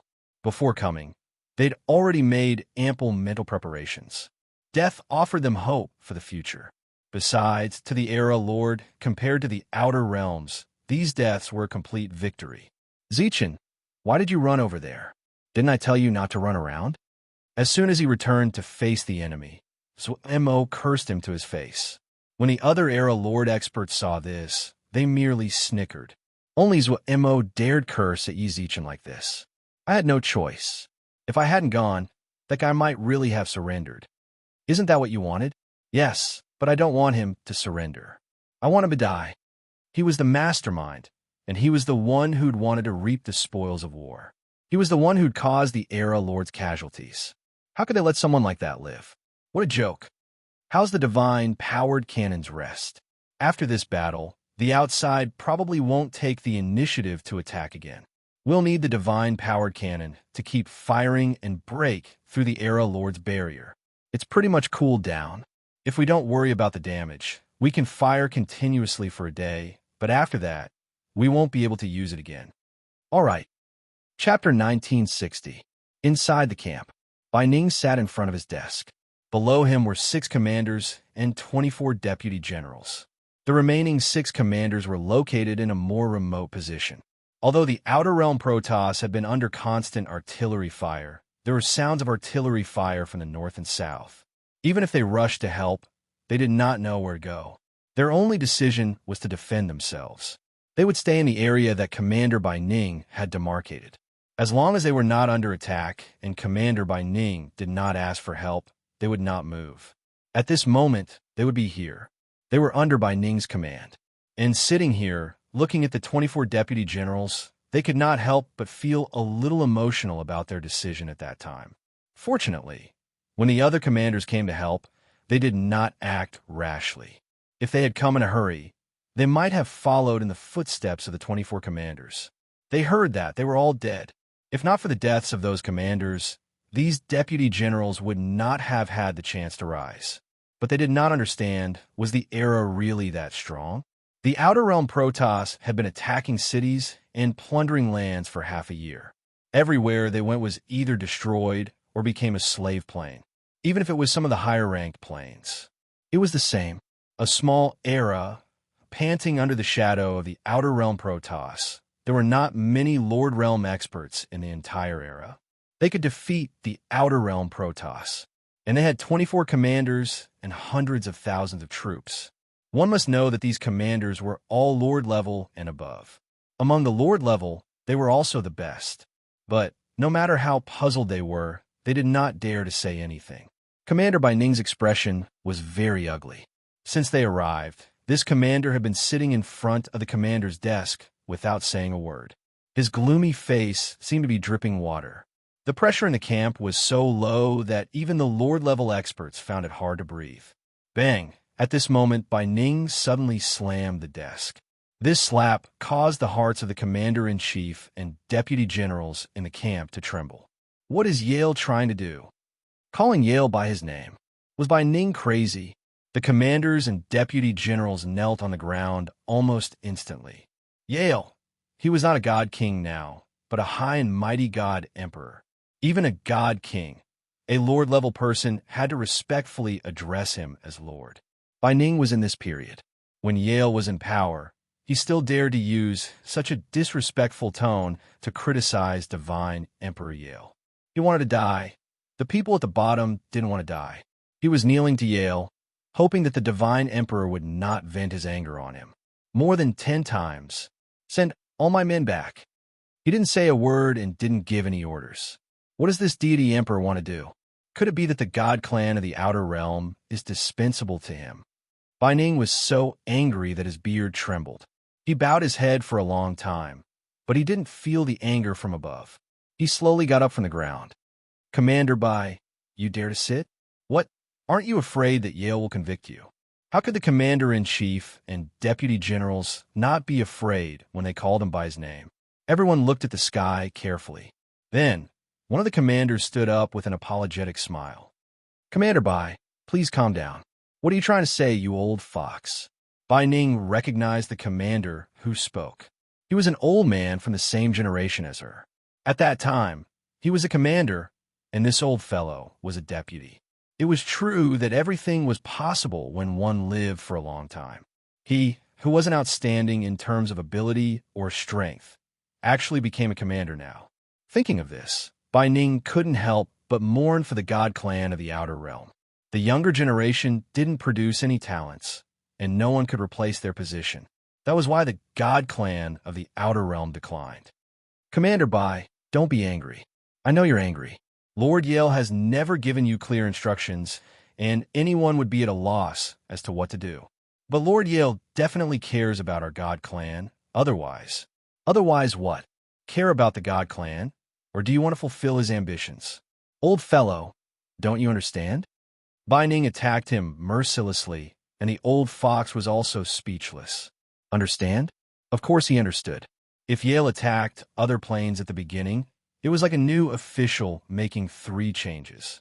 He wanted to establish the God clan of the Outer Realm as the overlord. The attacks after that, he didn't care about the survival of the God clan at all. The God Emperor of the God clan of the Outer Realm had just died. Yale took the position in the name of usurpation and used thunderous means to shut up the people below him. At that time, the corpses of the God clan were everywhere. All those who disobeyed him were dead. The God clan suffered great losses. Actually, he should have let the God clan develop for a period of time.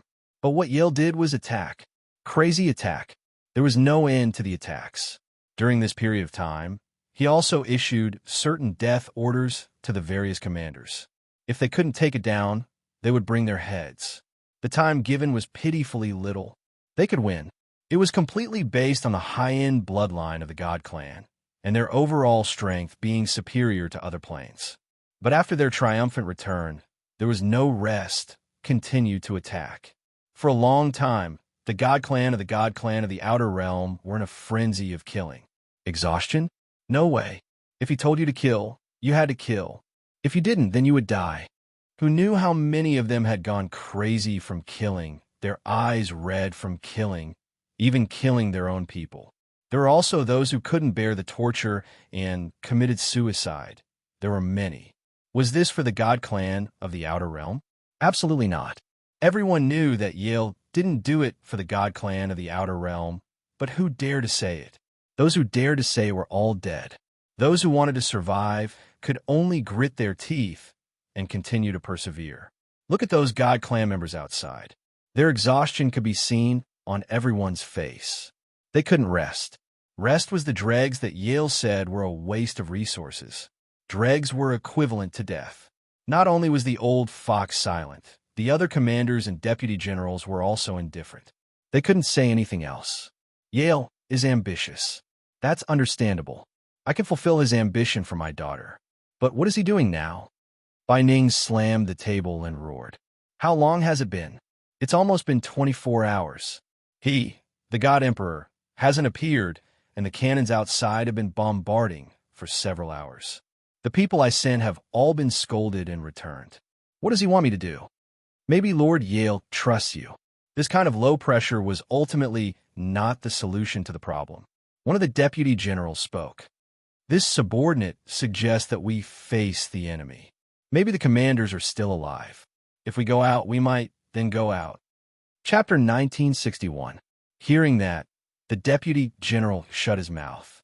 Whether Bai Ning's words were spoken out of anger or not, 300,000 soldiers seemed like a lot, but none of the commanders and deputy generals dared to say that they could save the people with 300,000 soldiers.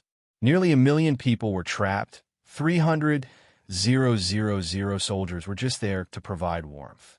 They were just there to prepare for Era Yuan. Bai Ning's words and gaze made everyone in the camp speechless. The deputy general hesitated for a while. Then he sat back down, embarrassed. The cannons were still roaring outside. Bai Ning looked at the other commanders in the camp. From their eyes, he could see that they had something to say. They were afraid of him, so they didn't dare to speak their minds. I know what you're thinking. As soon as he said that, all the commanders in the camp looked at him. Do you think that I'm too cold-blooded or conservative? Commander, that's what you think. Bai Ning smiled gently. He got up and walked to the gate of the camp, looking at the mighty God clan army outside. These gods were looking up at the flames of the cannons above their heads. Era Yuan has come to our door, but I, the commander, don't do anything. The commanders are in trouble, but I still don't do anything. I'm still waiting here for Yale's news. You think I'm old, don't you? No one dared to speak their minds in this situation. They all lowered their heads in embarrassment or looked around, unwilling to meet Bai Ning's eyes. "Don't look at me. Come, you old fox, speak." No one spoke, so Bai Ning directly called out names. The old fox smiled dryly and didn't speak. Bai Ning didn't make things difficult for him. He pointed at another commander. There were 6 commanders and 24 deputy generals. No one dared to say a word. "If you don't dare to speak, I'll speak." At this moment, a soldier who was not qualified to take a seat and was standing guard at the entrance of the camp shouted angrily. The other commanders looked at him. Bai Ning also looked at him. He had seen this soldier before. On his way back from rescuing Bai Yin, it was this soldier who reported to him that the commanders had taken the initiative to fight the enemy. "Commander Bai Ning, why didn't you come to the rescue? Perhaps in your eyes, those commanders are a bunch of idiots, but our commander was forced into a corner. He asked me to stay behind and report the situation to you so that you could use your experience to send reinforcements." "But you idiot?" Bai Ning looked at the soldier with interest. "Did your commander say that to you?" "Yes," the soldier said. "He's a smart man." Bai Ning nodded and smiled. "That's right. Those people are idiots in my eyes. And your husband is the same. Since he knew he would die, why did he still go? This is not stupidity. This is what? He knows I won't. To save an idiot, why does he want to be this idiot again?" Bai Ning did not give the soldier a chance to refute. "But I don't think he's that stupid. He's a smart man. He was the commander-in-chief. If he refused, no one would be able to order him to go. There's only one possibility. He's willing to die." The soldier was furious and clenched his fists tightly. This kind of anger was not threatening to Bai Ning at all. He slowly walked toward the soldier. The people around him thought that the soldier was going to die. Unexpectedly. It must be hard for a woman to disguise as a man. Bai Ning patted the soldier's head gently, and then a trace of sadness flashed in his eyes. "Your commander-in-chief is Mr. Li, right? You're actually his daughter." A trace of panic flashed in the soldier's eyes, and his teeth bit his lips gently. "Among these commanders, the only one I think is smart as him.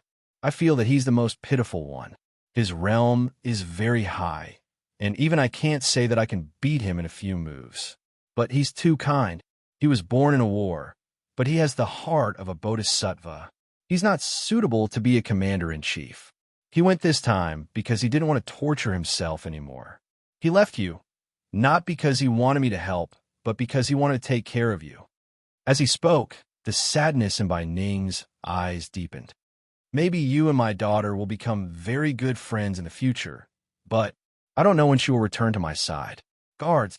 Thump, thump, thump. A few divine warriors ran in from outside the camp. Bai Ning pointed at the soldier and said, "Take Miss Li to the settlement area. Let go of me. I want to kill the enemy. I want to avenge my father. You cold-blooded people, is my father's life so insignificant to you?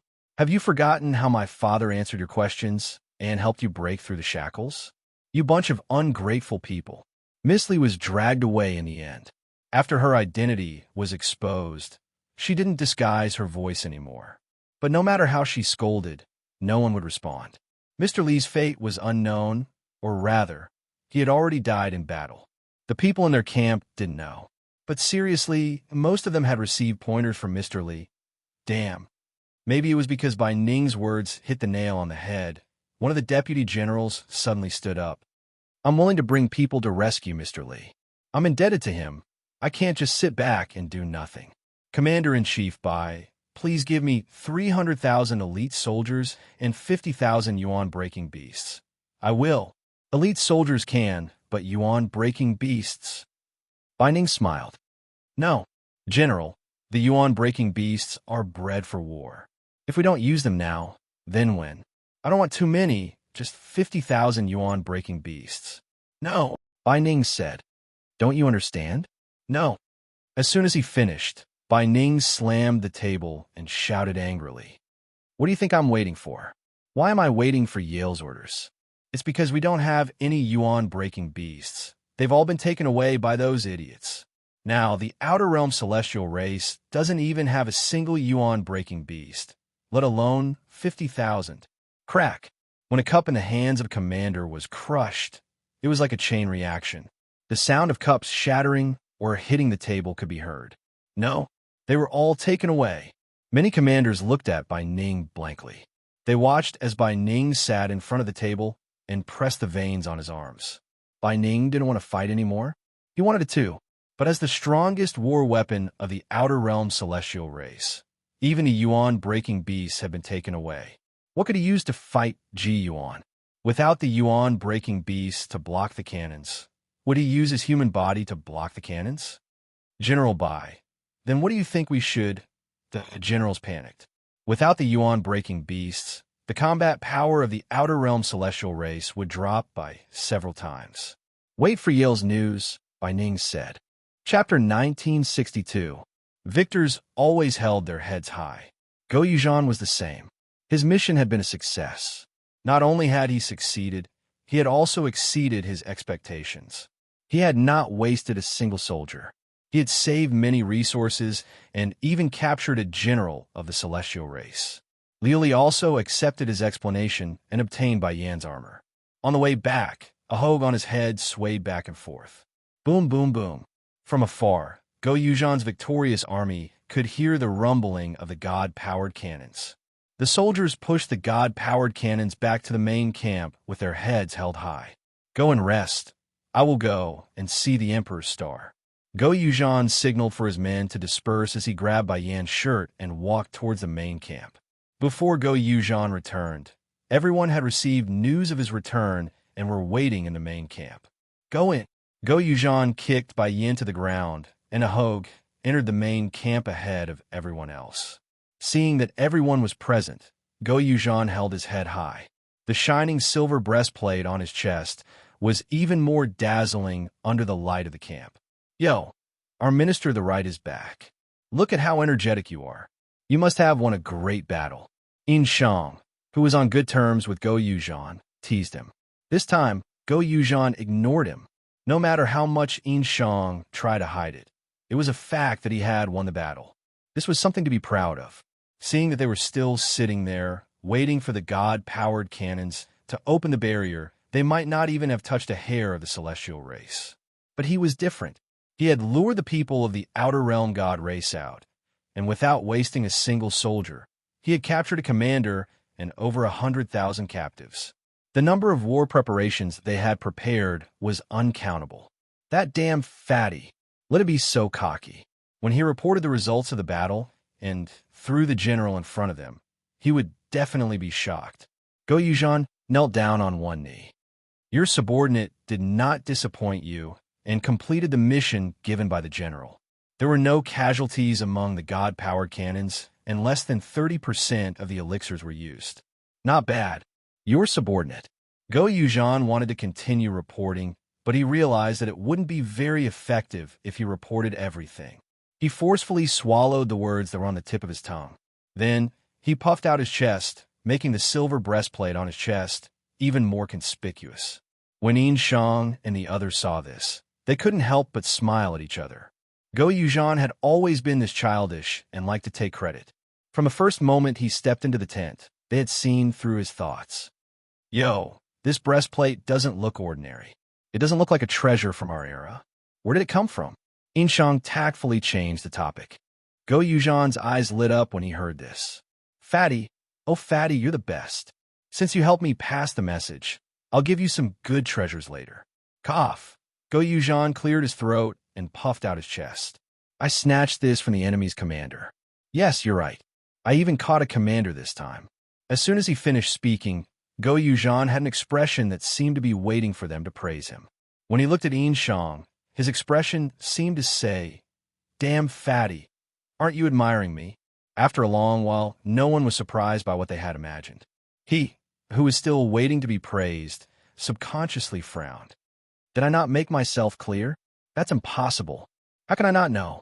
Commander, do they not know what it means to be a commander? In a period drama, capturing an enemy commander was rewarded with 10,000 taels of gold and the title of Marquis.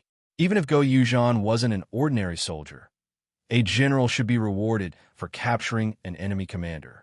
Moreover, he wasn't capturing an ordinary commander, but a commander. Bai Yan had told them the truth along the way. There were only 30 commanders among the Protoss. Above them was a commander, Bai Ning. What was going on? Go Yuzhan frowned even more. He clapped his hands, and Bai Yin, who had already been stripped clean, was dragged in by two experts. Bai Yan's divine ocean had already been sealed. He'd asked Go Yuzhan to seal it so that he could keep his life. Otherwise, Go Yuzhan wasn't strong enough to seal the divine ocean of a overgod. This is the commander I caught, Bai Yin. Go Yuzhan said angrily as he kicked Bai Yin. Why aren't you kneeling when you see the imperial star? Bang, without any hesitation, Bai Yin knelt down. Even the others in the camp couldn't help but raise their eyebrows at his straightforwardness. Commander-in-Chief Yi, fellow commanders. I'm Bai Yin. This really is a commander. Ahogue, don't tell me you're trying to make yourself look good. Inshang said. Nonsense, why would I do something like that? Go Yuzhan shouted angrily, but he didn't know how to explain Bai Yan's situation. He was indeed a bit spineless. It wasn't just him. The soldiers under him were the same. They didn't waste any words. They surrendered without even threatening or enticing. Don't look at him like that. He really is a commander, Go Yuzhan explained. To prove that he was telling the truth, he even kicked Bai Yin hard. Do you have anything to prove that you're a commander? If not, I'll chop off your head. Yes. It's in your armor. Go Yuzhan patted his robes, then pulled out a metallic command medallion. Hey, I really do. Look, he really is a commander. Go Yuzhan was as happy as a child after obtaining proof. Bai Yin let out a long sigh. He'd nearly lost his head. Good, Yuzhan did well this time. You even captured a commander. If you want a reward, we'll talk about it when we get back. You must have been tired from rushing all the way back. Go back and rest. Then he detained him. Yi Zichen waved his hand. Go Yuzhan's eyes widened in confusion. He's the commander. He knows a lot about the Outlands. Don't you need to ask? I won't ask anymore. Yi Zichen maintained his warm smile. At that moment, report. There was a long and hurried cry outside the tent, and then the tent door was pushed open. Reporting to the Imperial Star, the barrier is broken. What? In an instant, everyone in the tent stood up. The barrier's broken. The divine-powered cannon blasted it apart. Good. It was obvious that Yi Zichen was truly excited. His hands trembled. Take me there. As he spoke, everyone in the tent left. Go Yuzhan stood dumbly in place and watched them leave. What's going on? Are these people crazy? Chapter 1963. The God-powered cannon was still firing. No one really calculated how long the God-powered cannon had been firing for. The only thing they could tell was that the cannon barrel was terrifyingly red. To the Outer Realm Protoss, this was a day of despair. Cannon fire rained down on their boundary. The Protoss citizens were in a state of panic. Every minute and second passed in torment. After much difficulty, they were used to the roar of the cannons. Countless attacks had failed to stop Ji Yuan's bandits from attacking from the outside. They believed in the defensive power of the boundary. In their hearts, they praised God King Yale for his wise decision to set up the boundary in the Outer Realm. They cited God King Yale's power. With just the boundary, he could prevent Ji Yuan's bandits from attacking. They could only be blocked outside the boundary. But just now the boundary has been broken. Someone shouted. Anyone who heard this shout could feel the despair in his heart. Broken? How is that possible?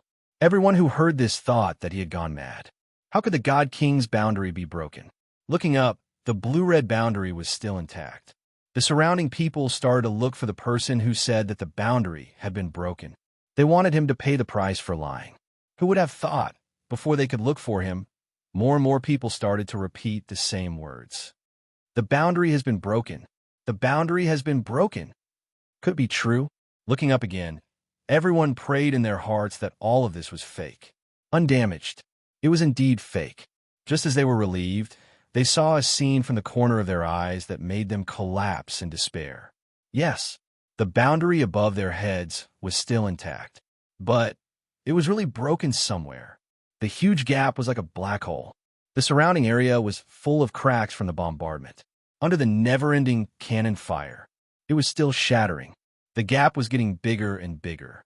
The hearts of the Outer Realm Protoss citizens sank. The aura of despair enveloped them. Under Yale's regime, They could survive and stay in the outer realm because someone in their family had joined the army. Their power was very weak.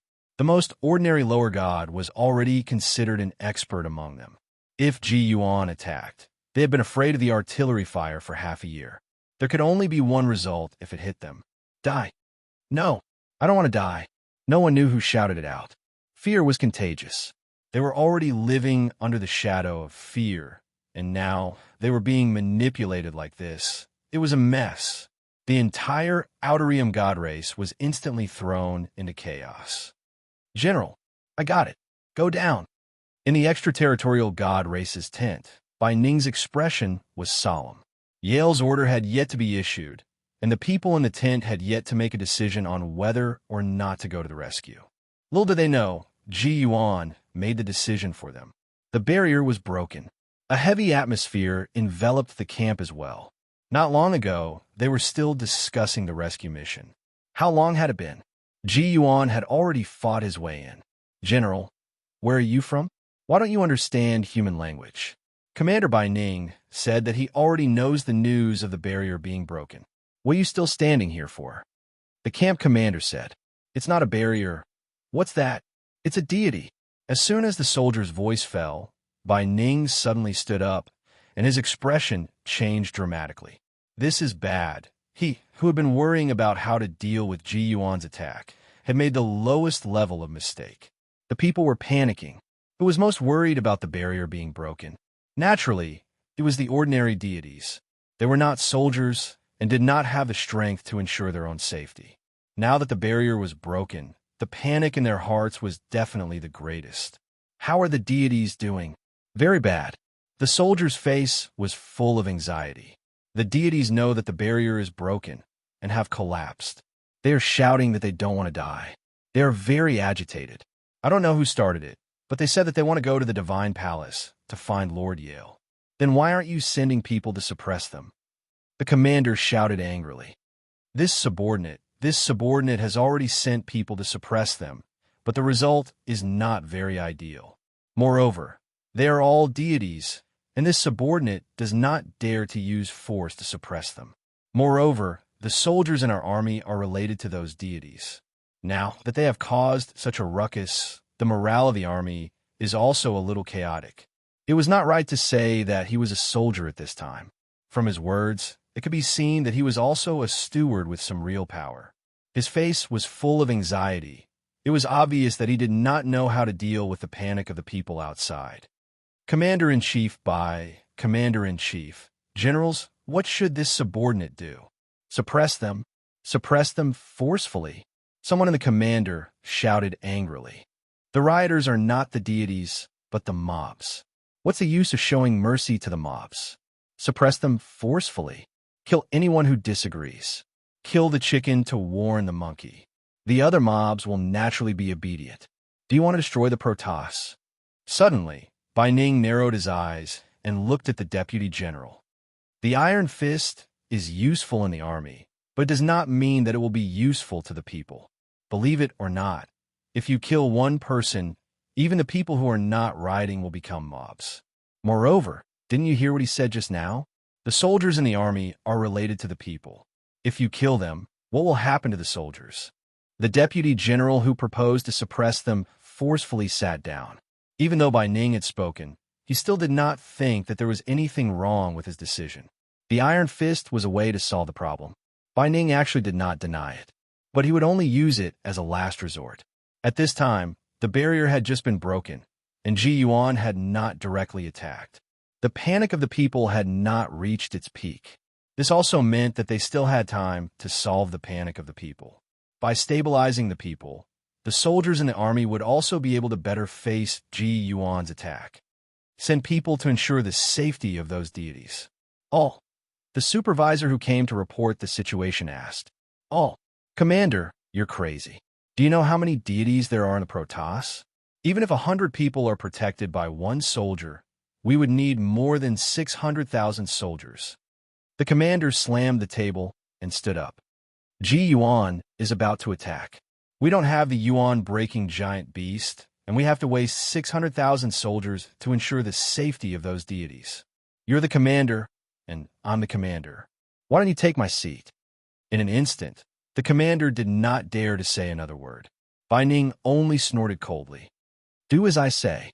Send 1,000,000 soldiers to ensure the safety of the deities. 100, the commander wanted to say more, but when he saw the look in Bai Ning's eyes, he swallowed his words. Also, just as the officer who came to report was about to leave, Bai Ning spoke again. Release the angel race. Chapter 1964. Under Bai Ning's pressure, all the commanders could do was carry out his orders. This did not mean that they agreed with Bai Ning's actions. Not only that, some of them even thought that Bai Ning had lost his mind. He called Divine Emperor Yale by his name. He ignored Divine Emperor Yale's order and insisted on releasing the angels. After all, Yale was the one who personally sealed the angels. He used his divine power to create a barrier around the angels, reducing their range of activity to 1/10 of what it used to be. It was said that all this was because the Angel King had disobeyed him. As for why Yale did not vent his anger on the angels and kill them all, the gods did not know. The only thing they knew was that the angels had become a taboo. Under such circumstances, Bai Ning still wanted to release them. They could only hope that Divine Emperor Yale would not blame them after he found out. The commanders did not understand. Bai Ning did not care. He naturally had his reasons for doing so. The remaining commanders were not smart. They were all idiots. Their thinking was not on the same level, so it was understandable that they did not understand his actions. What Bai Ning needed was for them to be obedient. If they were like Bai Yin, self-righteous and arbitrary, Bai Ning would rather they were dead. In case they messed up his plan. As soon as Bai Ning announced the release of the angels, several commanders went to carry out the orders. Among them, the old fox was among them. Do we need so many people to release the angels? One is enough. The rest stay. Our main target is Ji Yuan. Don't you think so? After taking a few steps, the commanders stopped. They looked at each other. In the end, only one commander left. That old fox was left behind. Bai Ning was too cunning. The old fox thought. He was sure that Bai Ning had guessed his thoughts. The barrier was broken. The great era would soon invade, and a fierce battle would be unavoidable. Another 1,000,000 gods were sent to appease the people. They did not have enough manpower. Their chances of winning were less than 60%. They all knew that going to the angels was an easy job. He was old and did not want to fight with those youngsters, but Bai Ning did not allow it. Old fox, compared to these youngsters, I still believe in you. Although you were not very capable when you were young, you have experience and qualifications. I can rest assured if you're my assistant. What do you think? F***CK off. The old fox was so angry that his heart was about to twitch. Was this a compliment? In any case, he was also a veteran of the god race. Even Yale hadn't lived as long as him. The youngsters of the god race had to respectfully address him as senior when they saw him. Bai Ning, he was belittled to the point that he was worthless, and he was even the assistant. What did the assistant do? All the dirty and tiring work was done by the assistant. Some dangerous tasks were also handled by the deputies. He was supposed to be the commander-in-chief, so he could stay in the army peacefully. This time, Bai Ning directly sent him to the front line. Should he refuse? He didn't dare. He knew very well that Bai Ning was cruel and merciless. He had killed a main god right in front of the Darkness God King. That Lord God was a trusted follower of the Darkness God King. As for him, he was just a general who was better at fighting. He still did it in front of the God King. Just look at how daring this guy is. Now, he was the commander. He held all of the god race's military power. Without Yale, he was the heavens. If he didn't agree, Bai Ning would absolutely kill him. Bai Ning grinned at the wily old fox. It's my honor to serve as Commander Bai's assistant, said the wily old fox, nodding and bowing. Then I'll have to trouble you. As soon as he finished speaking, Bai Ning patted his cloak with his arm. Summon the troops. The barrier broke. At long last, it had been broken. In truth, the crack wasn't particularly large, but it was undeniable that the barrier had been broken. The divine might cannon didn't stop. The cannons accurately hit the edges of the crack, causing it to crack wider and wider. Yi, Emperor Hades walked over to Yi Zichen's side and noticed that Yi Zichen's hands, which had always been as steady as a mountain, were now trembling. He'd been repressed for far too long.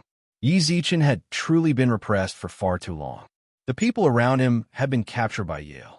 His family, his best friend, his emperor, and even his female confidant. He was anxious, more anxious than anyone else. However, with so many eyes on him, he had to maintain his composure. Until just now. It broke.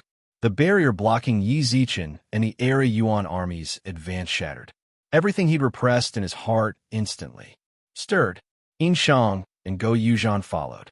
Only now did Go Yuzhan notice that there were many unfamiliar faces in the Era Yuan army. Their equipment.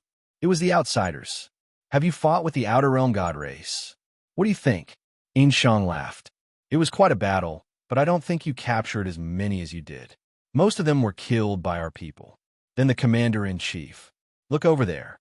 Yin Shang pointed to the logistics department. Go Yuzhan had just captured a commander-in-chief, and I was escorted over there. The commander-in-chief and deputy generals are over there. In truth, we didn't capture many. We only captured 20 or so commander-in-chief and around 70 deputy generals. No wonder he hadn't asked. He'd captured so many commander-in-chiefs, so he'd probably asked everyone he could. He thought back to how he'd captured a commander-in-chief and tried to claim credit. That was too embarrassing. You damned fatty. You tricked me. Who tricked you? You were the one who acted like you were number one. I was just playing along. Yin Shang shrugged. F***CK. Go Yuzhan cursed. It was really embarrassing. Fortunately, Lori hadn't been there. Otherwise, Go Yuzhan really wouldn't know where to hide his face. The ahog on Go Yuzhan's head shook a few times. Then he looked away and looked at Yi Zichen. Boss, you're in quite a mood swings. How could it not? Sighed Yin Shang. The people captured by the Outer Realm God race were all people who were inextricably linked to the Emperor's star. The Lord of Seven Stars, Yi Rong, was his mother. The Goddess of Life, Su Yin, and the Upheaval Alliance's Deputy Alliance head, Xiao Yumei, were his lovers. The Jade Lake Palace head, the Fox Empress.